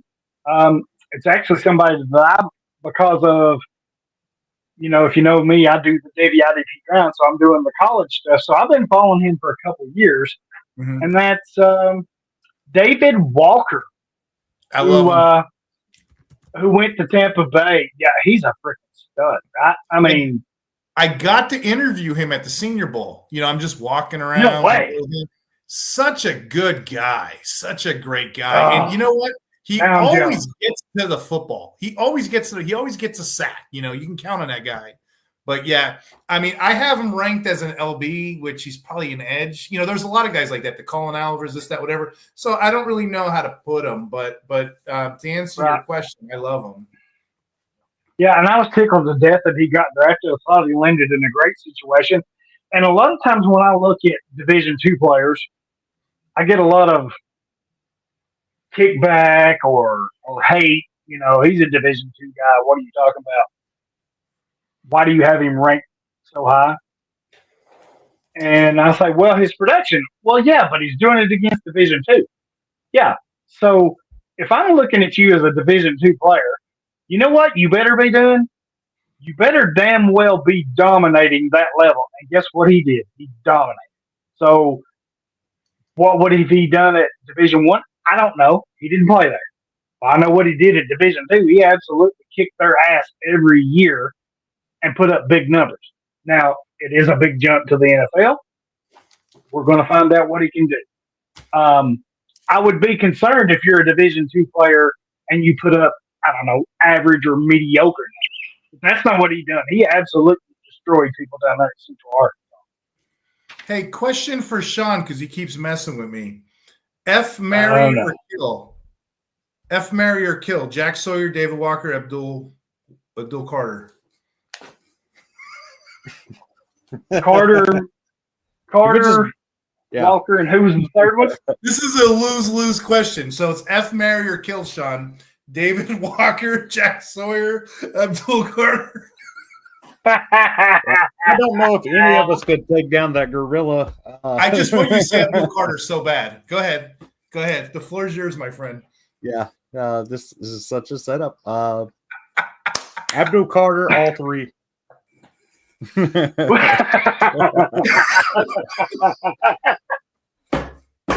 Oh, we're gonna get kicked out. Now that could be possible. I may not kick you all off, but we all as a group may be kicked off. But that's okay. I can say I went down. Yes, Friday night we're gonna be a little rowdy, right? You know. Right. There was one more I wanted to mention for sure. Where did it go here? Oh, so let's go to Green Bay for a minute. They drafted Baron Sorrell, the edge from Texas. Yeah. I don't hate it. I don't know that he's not an Abdul Carter, right? He's not a James Pierce. But fits a need for them, right? They've been trying to plug that opposite Rashawn Gary role for a while. You know, they got Lucas Van Ness. They went the veteran route with the Smiths. I don't know that Sorrell is, like I said, a star, but I think his floor is good. Yeah, it's like that GIF I put in the chat. You know, it's like Mom's meatloaf. You know, Mom, where's my meatloaf? I don't mind meatloaf. I don't mind it. I don't mind pot roast, and I'd rather pizza or lobster or steak. But yeah, he's there. He's good. He's good enough for me. But yeah, he's Mom's meatloaf to me. Pizza and lobster and steak all in the same thing. I'd rather it all. Give me it all. That's a good tier. I don't know. He's got the opportunity. They do have kind of some guys that you thought would be great and just haven't really produced that well. Speaking of Lucas Van Ness, he's one of those guys that kind of rise there at the end of his draft. So I think they bring him in just to kind of put the fire underneath, I guess, a Van Ness or Kingsley E. So I don't completely get down his name. Colin Oliver there as well. There was Sorrell. So we'll kind of see what happens. Undrafted free agent Brendan Cox from 2 years ago is there as well. Might get in the mix, but I know they're just be trying to get some new blood underneath the guys that are there. Yeah, the Packers I don't follow them, but they're an interesting team. Like, they draft so well. Every depth position is, loaded, you know? When are these guys going to play? It's usually a couple years into their rookie year. Colin Oliver, 3-time all-conference selection. You know what? He's going to get on the field, but I don't know how that's going to work with all the other players that are there. You name them. There's a laundry list of players that need to get on the field, but I don't know the order. Where I'm not going to know those kind of questions till preseason. You know, right. You probably still won't know after that. Probably. Yeah. Mace had to go, so I don't know what time you've got left, Steve. Is there anybody else that we've not mentioned? Talk about? Yeah. I got 2 quick points I want to get to you. Sean mentioned this in the beginning of the show about the Falcons taking the 2 defensive linemen. You know, he's like, hey, Jalen Walker could be a bust. I forgot this. So I was when he was, picking on me, bullying me, cyberbullying me. I was going through my stats. The GM, Terry Fontenot, remember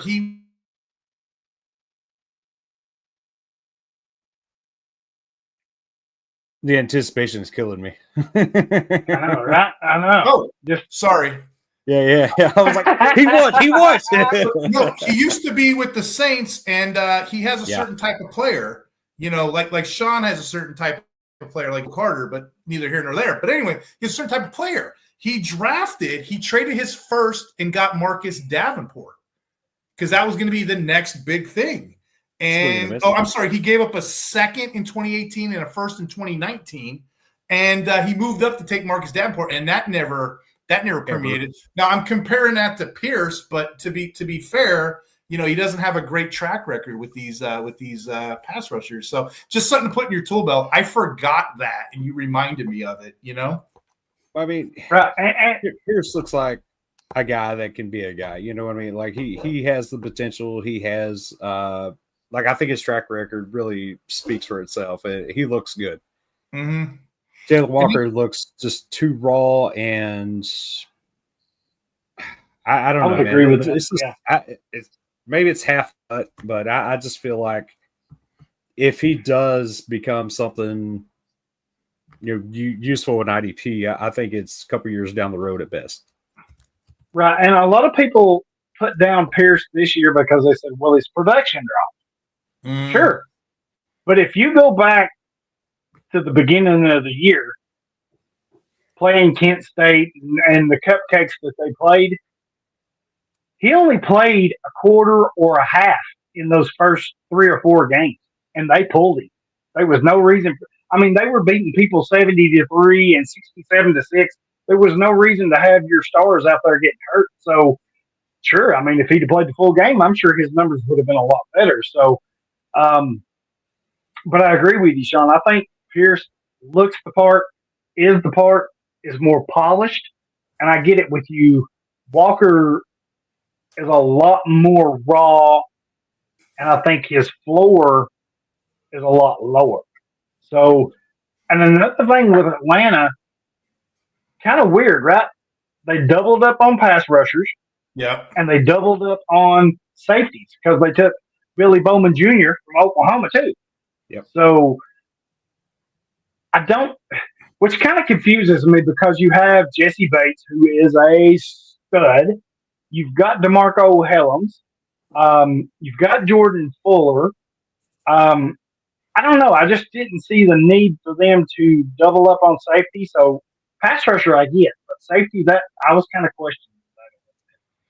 Carolina did the same thing, but they're not getting the attention. They doubled up on pass rushers too. Nick Scorton and Princey. So that could be a neat combo. They're like the poor man's Atlanta Falcons right now. Do you like Princely? I kind of do. I do, like, by the numbers, by the stats. I had him high before the draft. He has a 23.4 win rate. That shows me you can get to the player. But yeah, I do. Daryl, I wanted to give a shout out to one more player. I don't know if you guys noticed. This is a day 3. This is just in my mind, but I got to get out in the universe because it's just so fun. Everybody talks about Travis Hunter. Do you know there's another two-way player in this draft that no one really talks about? The guy's name is JJ Pegues, Pegues, JJ Oh, yes, from Ole Miss. He's a defensive tackle, 3 sacks, day 3. He went to the Raiders, right? He played fullback in college, and he's a former tight end. So just imagine him blocking on a Pete Carroll, Chip Kelly offense play for Genty in the end zone. That gives me William Refrigerator Perry vibes. You know what I mean? There's going to be some weird week in like a week 8 MFL 20 team that I plug him in, I get a free touchdown. So that's just kind of neat. I just like talking that, but like I said, it's not going to get the headlines. We have another two-way player just floating out there. There was a guy in Baltimore there for the longest time, Patrick Ricard. Yeah, that's right. He was a defensive tackle who played quite a bit of fullback. He was like a 300-pound fullback out there. And then, Spike from Little Giants, to Jamie's point. Shout out for that, my friend. Nice. Mm-hmm. Yeah. We're big Icebox fans. One name we've not mentioned, and I think it's worth noting. You're going to have to be patient. So for me, it's a taxi squad stash, right? But I'm going to go to Chicago, which is a team we've not named tonight. But they picked up Power Eccles, linebacker from North Carolina. Now, instantly, you're going to say, why are you picking up a linebacker for Chicago when they got Tremaine Edmonds, T.J. Edwards? They did have Jack Sanborn. They let him go, but there's a logjam there. Well, that's your problem. You've got two linebackers you're paying a lot to. When does their contracts become an issue or their lack of play, if it happens, when it happens? I can see Power Eccles being a nice little, just stash it away for a rainy day type pick.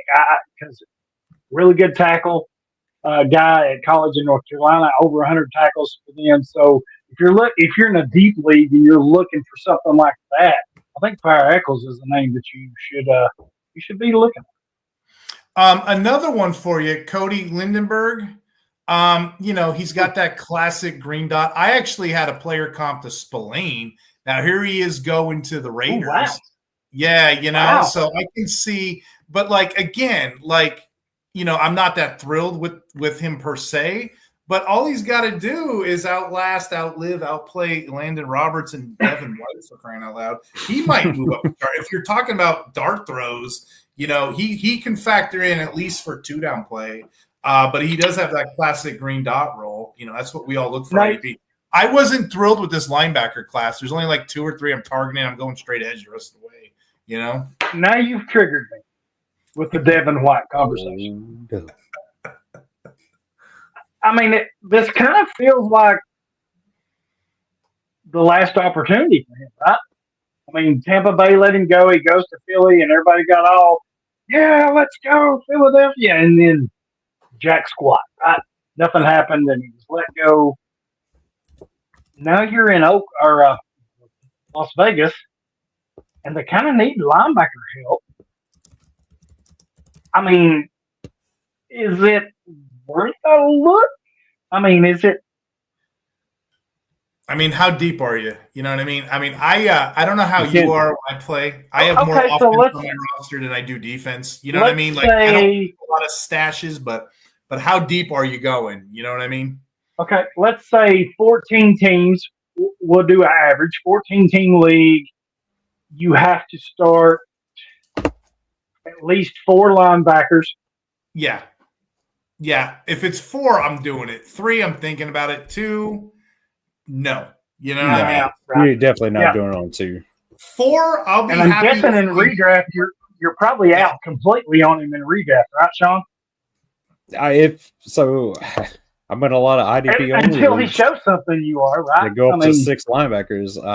When I'm getting down to LB 4 and 5, I'm going to take a shot, but I'm not taking him as my second guy or my third guy.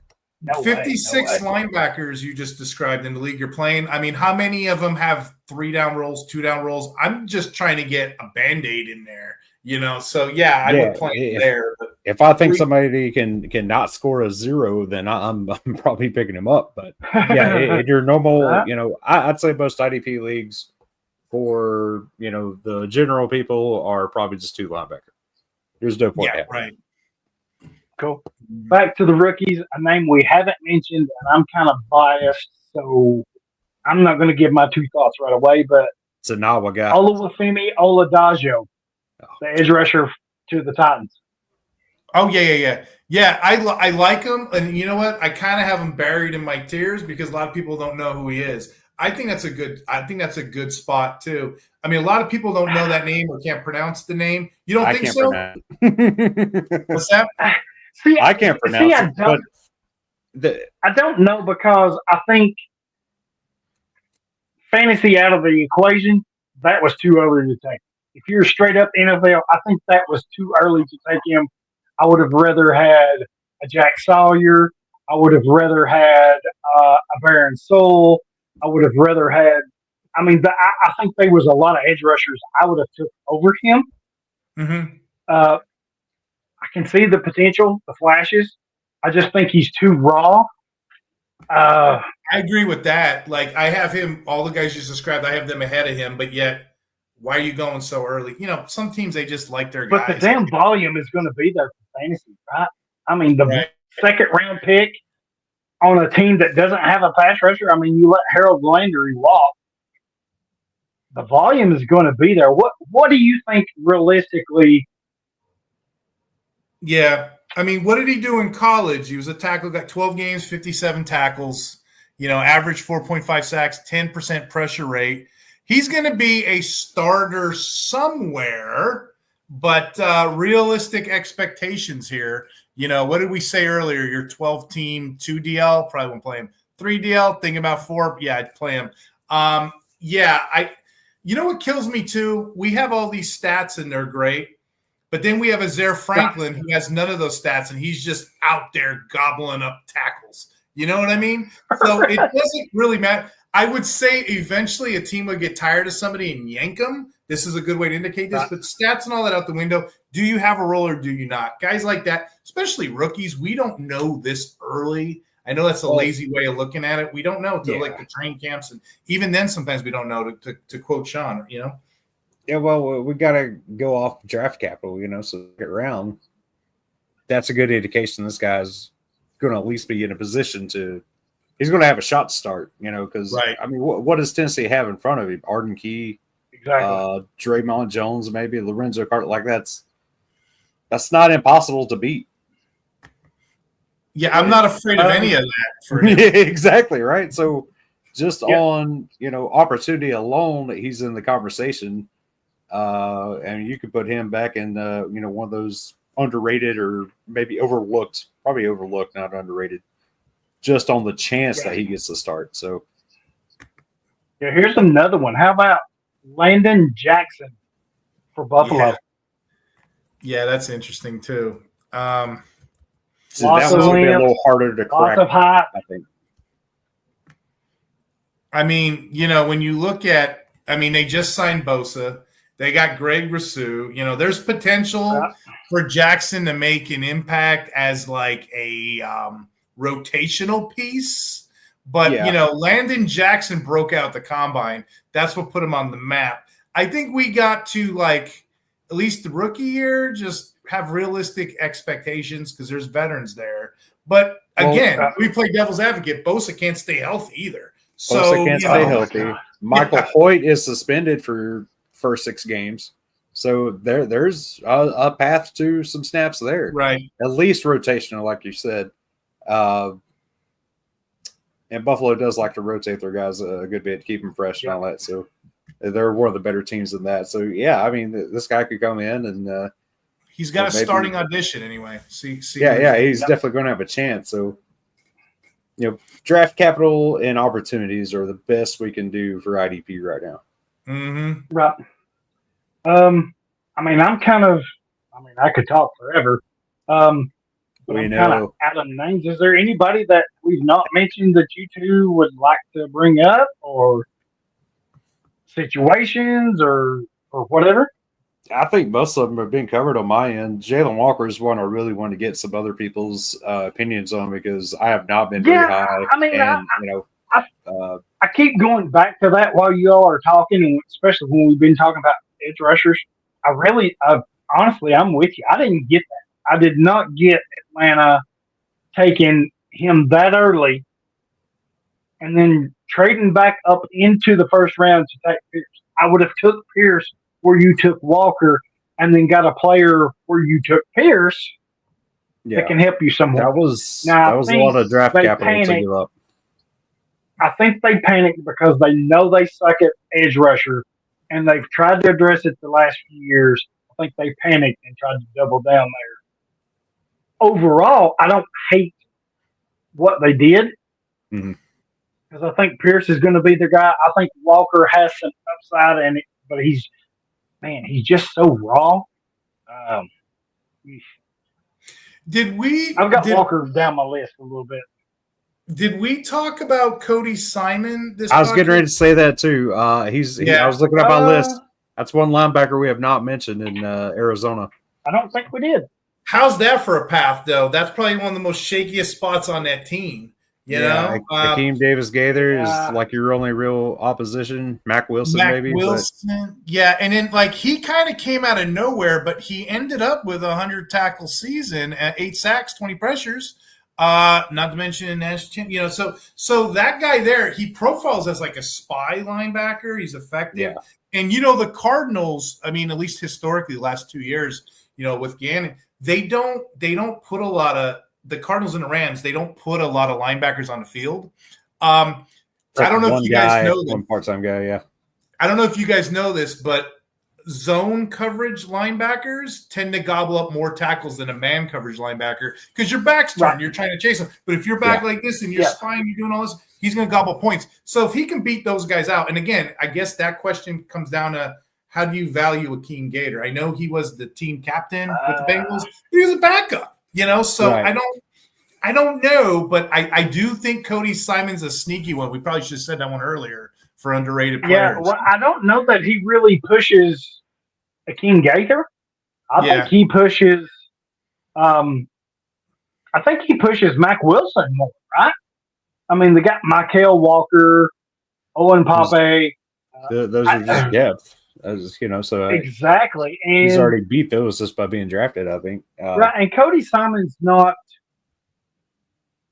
What am I trying to say here? He's not a Carson Schlesinger, not a Jihad Campbell, a Teddy Buchanan, but he's not great at anything.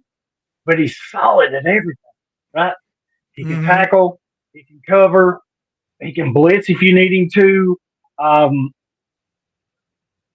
And like Steve said, with the depth of that team, I think there's a path. I do. So yeah, we probably should have mentioned him earlier. There's a couple, we're talking dynasty rookies. There's a couple you can kind of probably get away in redraft because of just the depth chart. Did we talk Braden Swinson of the Patriots? I can't remember if we did. I don't think we did, but Simon or Barrett Carter? I think he has a higher. See, I don't know which one has a better path. That's a good question. I think I go Simon on this one. I don't know. I think I do too. I'm straight telling you a fib because I don't know how that's going to go. Maybe. I'll say this. I think the path for Simon is a little more clear. Yeah. Yeah. Peer pressure. I'll say Simon. I don't know. I really don't know.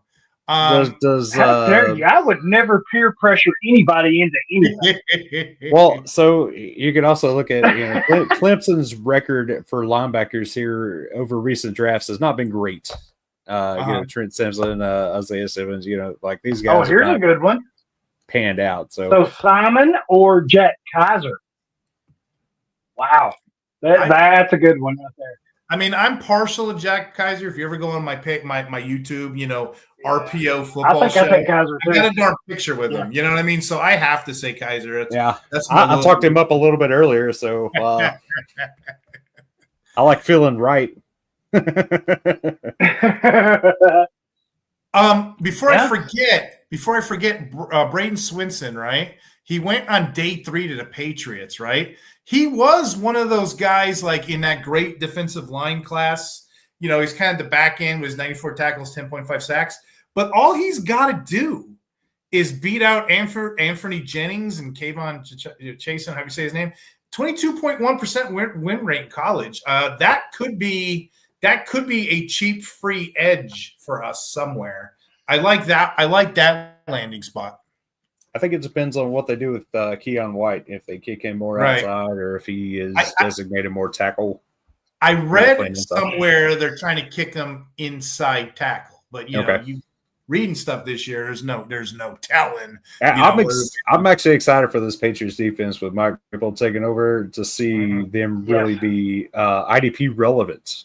So for years, it's do not take a Patriots player outside of maybe Kyle Duggar, Jabril Peppers, somebody like that. So right now we're going to see Robert Spillane and Harold Landry there, Christian Barmore, if he's healthy. We could see some guys. Robert Spillane is going to straight freaking eat up there in New England.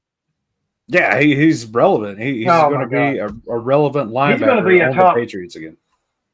He's going to be a top 6 fantasy linebacker. Top 6. Easy. Another one. Easy. When I was at the Senior Bowl, I broke this. I'm like, oh, I think this is going to be a great guy, but it was so damn hot down there. I slurred the name. So I was saying the wrong damn name. I'm like, Upton Stick. He's going to be great. It's Stout. Upton Stout. Yeah. He's a safety. Western Kentucky. But I think he's going to project as a slot corner. And at the Senior Bowl, when they break down the days when you're down there, they don't do a lot. It's all based on the wide receivers, the tight end red zone plays. It's all man coverage. So you get to see how these guys play. They can be inside, outside. I think he's going to end up being a slot. He's going to be one of those, what's his name? Ugo Amani kind of players, passing the devil. Yep. He's going to be one of those guys that you can cheat and put in a cornerback role on your team or whatever. I do like Upton Stout, and I think he's going to convert over. That's kind of like a deeper shot, though, I got one more for you. We've not mentioned him, and I don't know. I have a personal opinion, and he's not one of my favorite players, but I kind of like the landing spot, and I can see the upside. Edge Ashton Gelate I from knew you were Louisville, going to say that. For some reason, I was sensing that. I love that guy's profile.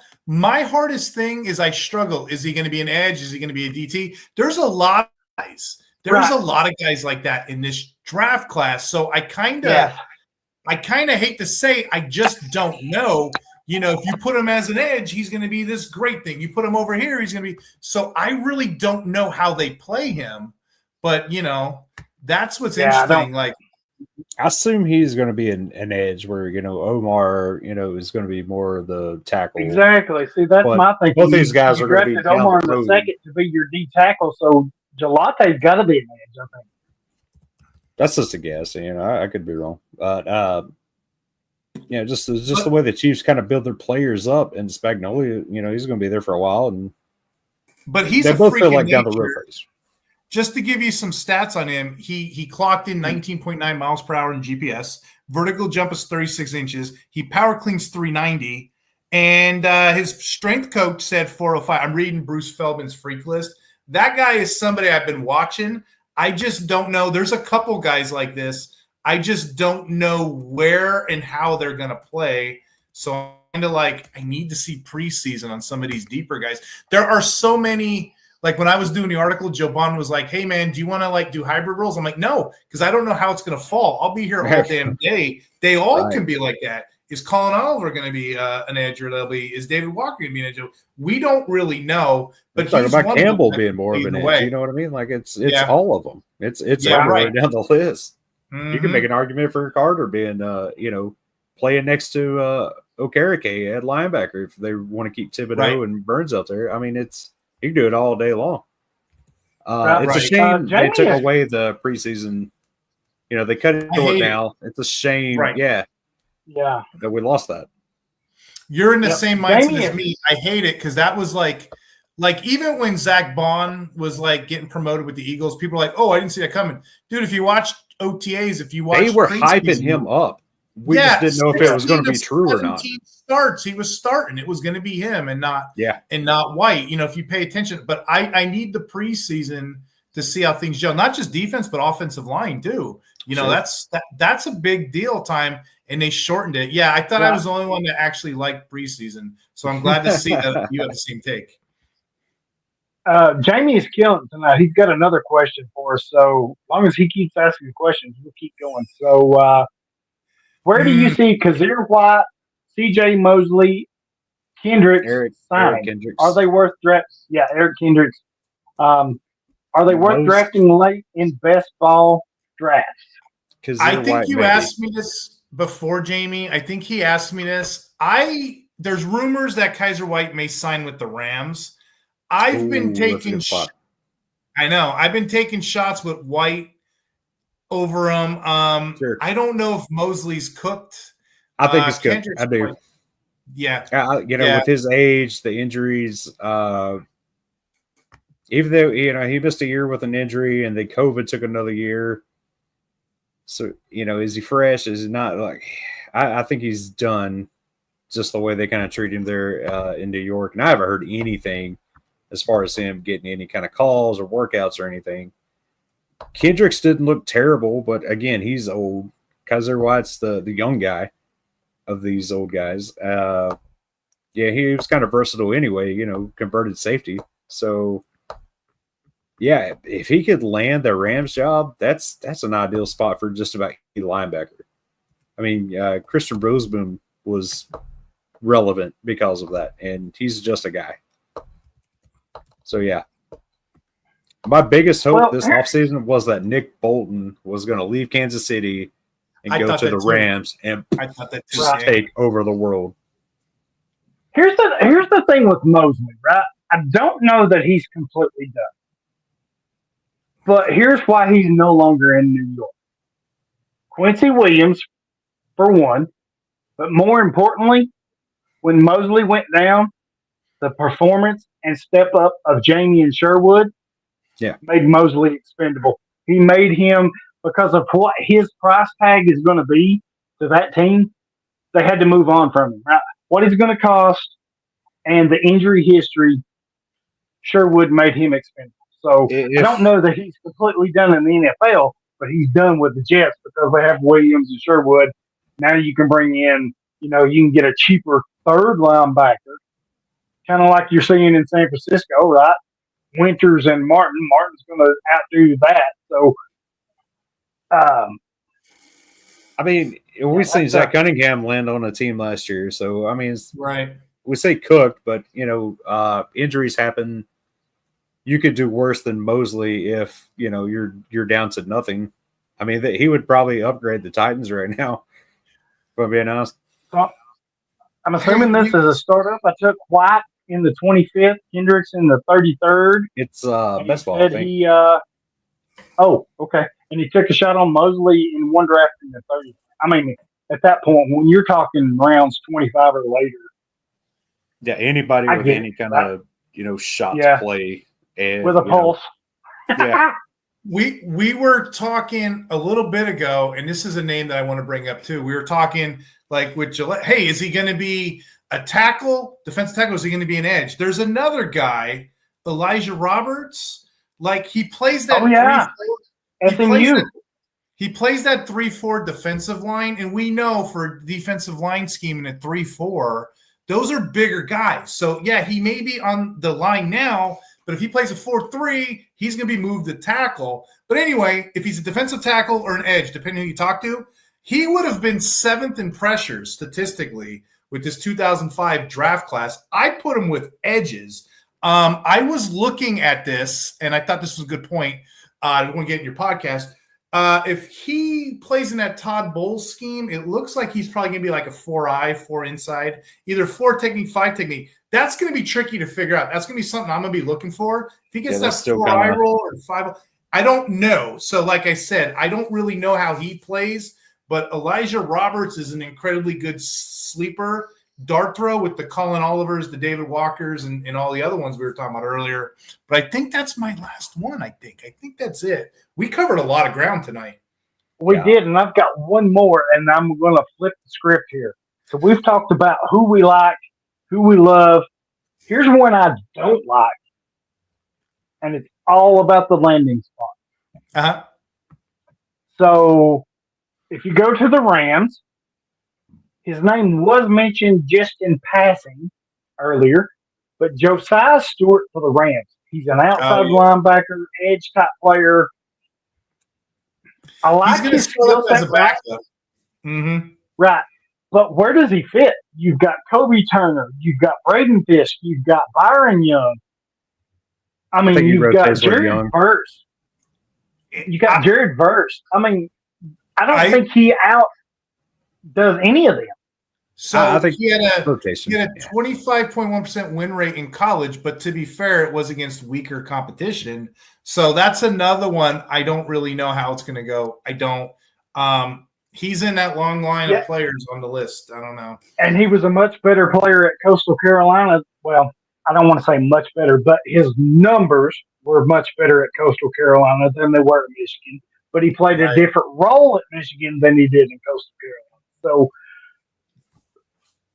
I just don't like the landing. I think this is one player that the landing spot really killed him because, I mean, Byron Young and Jared Verse are your outside guys right now, and they're young. It's not like they're in year 1, 2, and 3 here. So this is strictly a depth piece. I mean, maybe if one of them, knock on wood, was to get hurt, there would be a little value there. But, man, when he landed with the Rams, I think I took Stewart completely off my board. I mean, I've got him in my top 50 just because of talent. But, man, I think the landing spot killed him.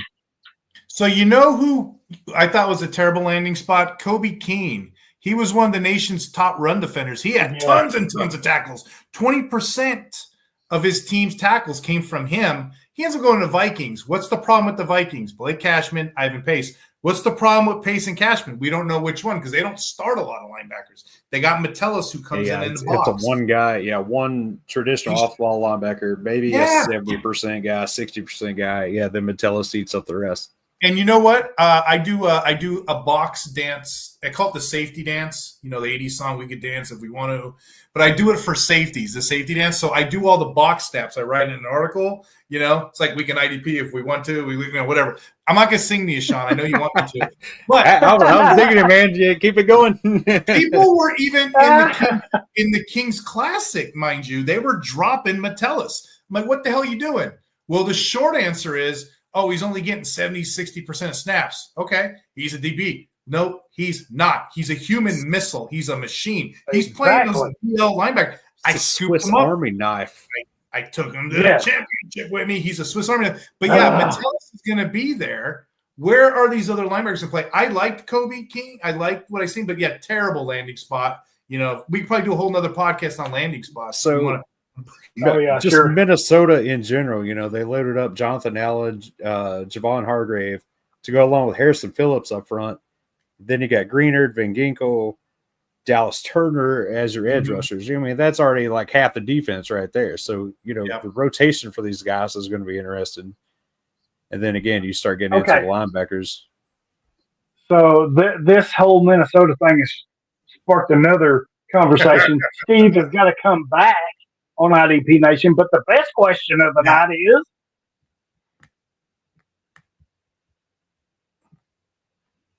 Steve, are we going to have the IDP Nation on our channel?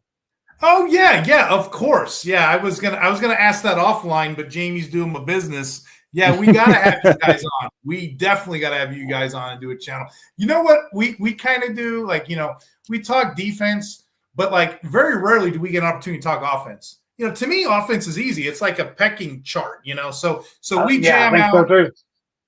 Especially during the season, everybody has a show. Oh, hot waivers. Let's talk about those streams. Let's talk about those 64 teams.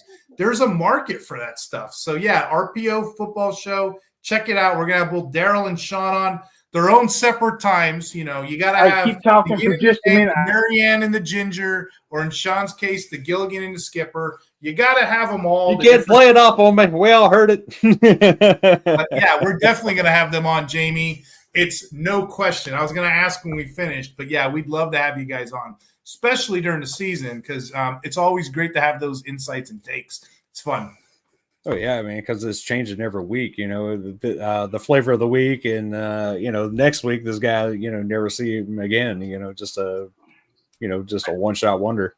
I think you guys said it earlier. IDP's chess, regular offensive leagues are checkers. I remember when I first started playing IDP, I'm like, okay, got it. You take a week off, Sean, 2 weeks off, the bye week, you go on vacation. Yeah, you're screwed. You're starting. Yeah, how you many gotta stay on it every week. How many championships have you won with like a Donald Payne? You know what I mean?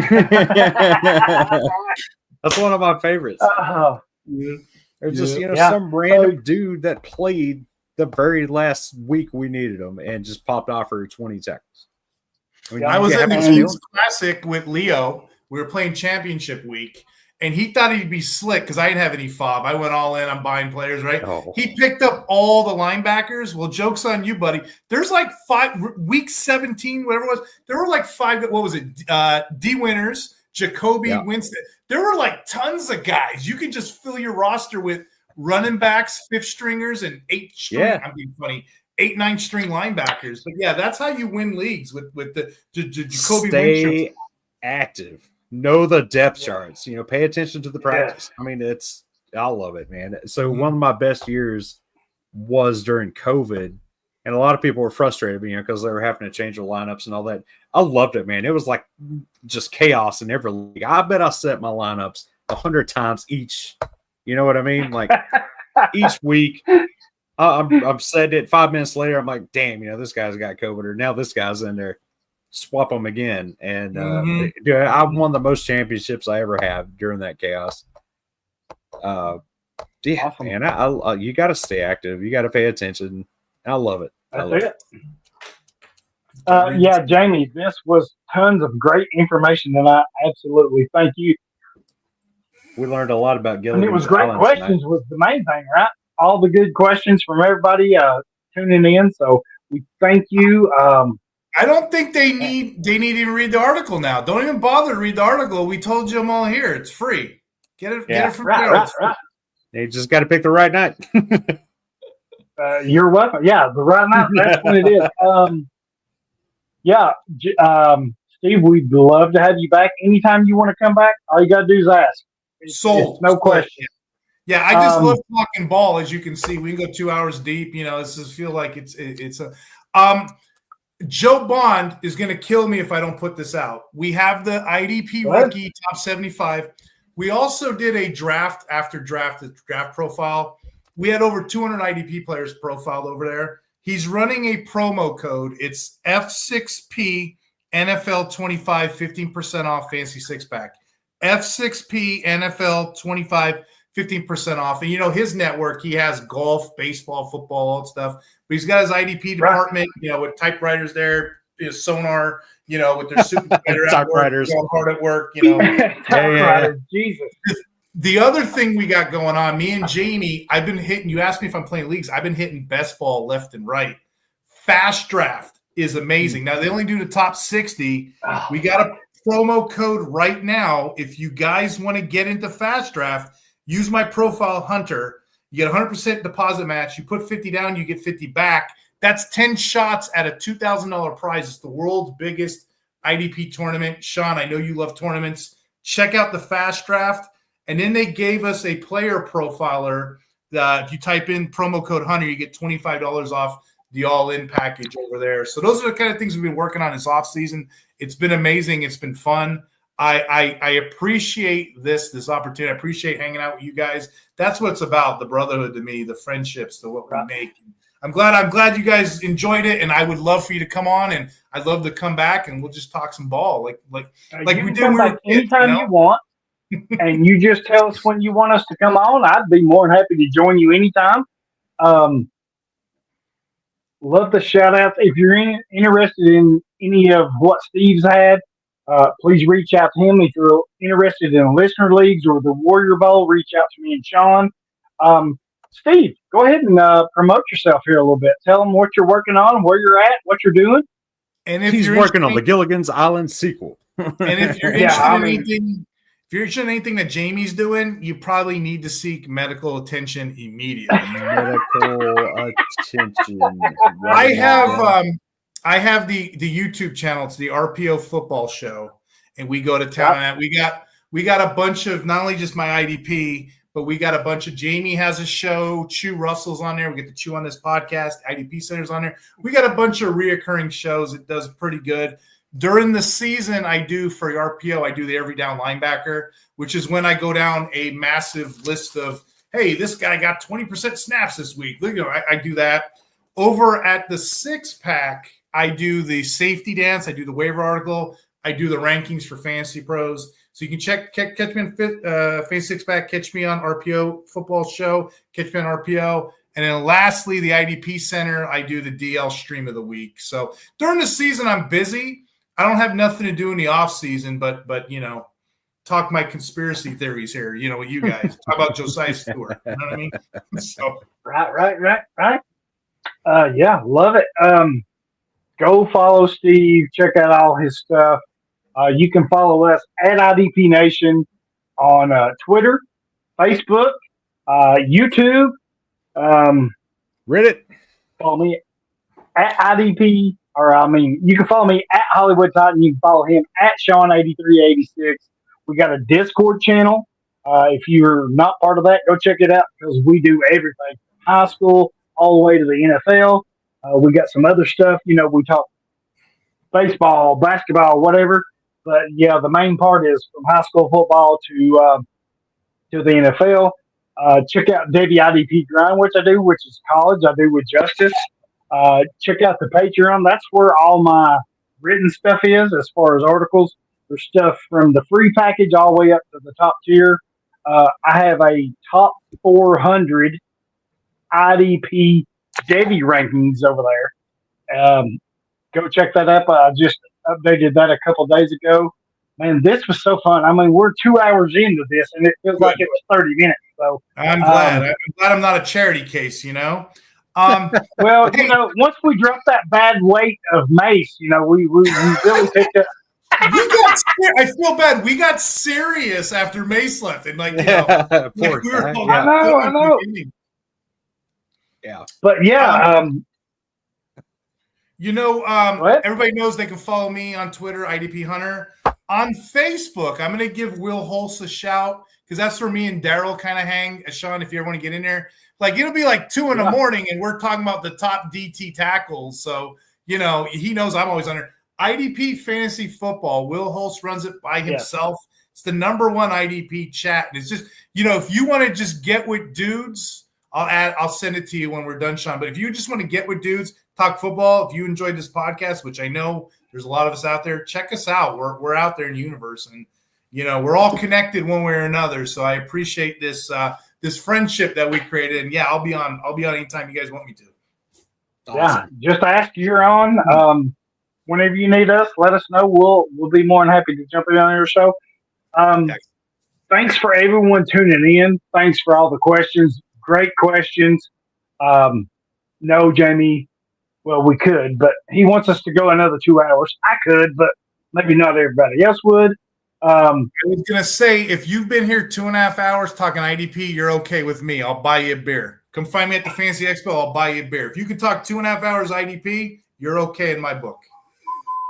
I'm going to have to ban Jamie because he's all we got. Spirit animal. He's like my spirit animal right now. I can't walk away here. But yeah, thank y'all so much for the questions, the comments. We'll be back next says Friday. What we want to say. Remember that movie Fight Club? Oh, we don't talk about it. Fight Club. Yeah. Remember that movie Fight Club? Jamie's like Tyler Durden. He does all the stuff we wish we could do. One day I'm going to figure out Jamie's in my imagination. You know what I mean? Oh, God. Oh, great show, everyone. Thanks for the questions, Steve. Thank you so much for joining. Mace, too. I know he had to run, but anytime you guys want to come back, you're more than welcome. If you need us to help you out, let us know. We'll be more than happy to jump on your show. Hang on. Honestly, I think we scared away Mace with all the Gilligan talk. I think that's what it was. Yeah, we probably did. And by the way, you could not have dated yourself any more than you have tonight with the Gilligan and what was the other one? There was something else you said, and I was like, oh wow. But Anthony Doucette 17 says Steve won me a championship 2 years in a row. He's awesome. Well, of course he is because he's the top IDP ranker, accuracy ranker over at Fantasy Pro. So why would he not win you something? Yeah. You didn't think we was going to let you get away without announcing that, did you? You're making me blush. I feel real good here. I'm going to get off this podcast, and I'm going to figure out what my wife wants me to do. And then the kids are probably arguing. We got family in. So I'm going to go down from here to here real quick. So we'll just end it on a high note, Yeah. Make sure she knows Thanks, you're the everyone. top ranker. We'll be back next Friday. Thank you, Steve. Thank you, Sean. Tell Mace we love him too. We'll be back next Friday, and we're out. All right. See you later.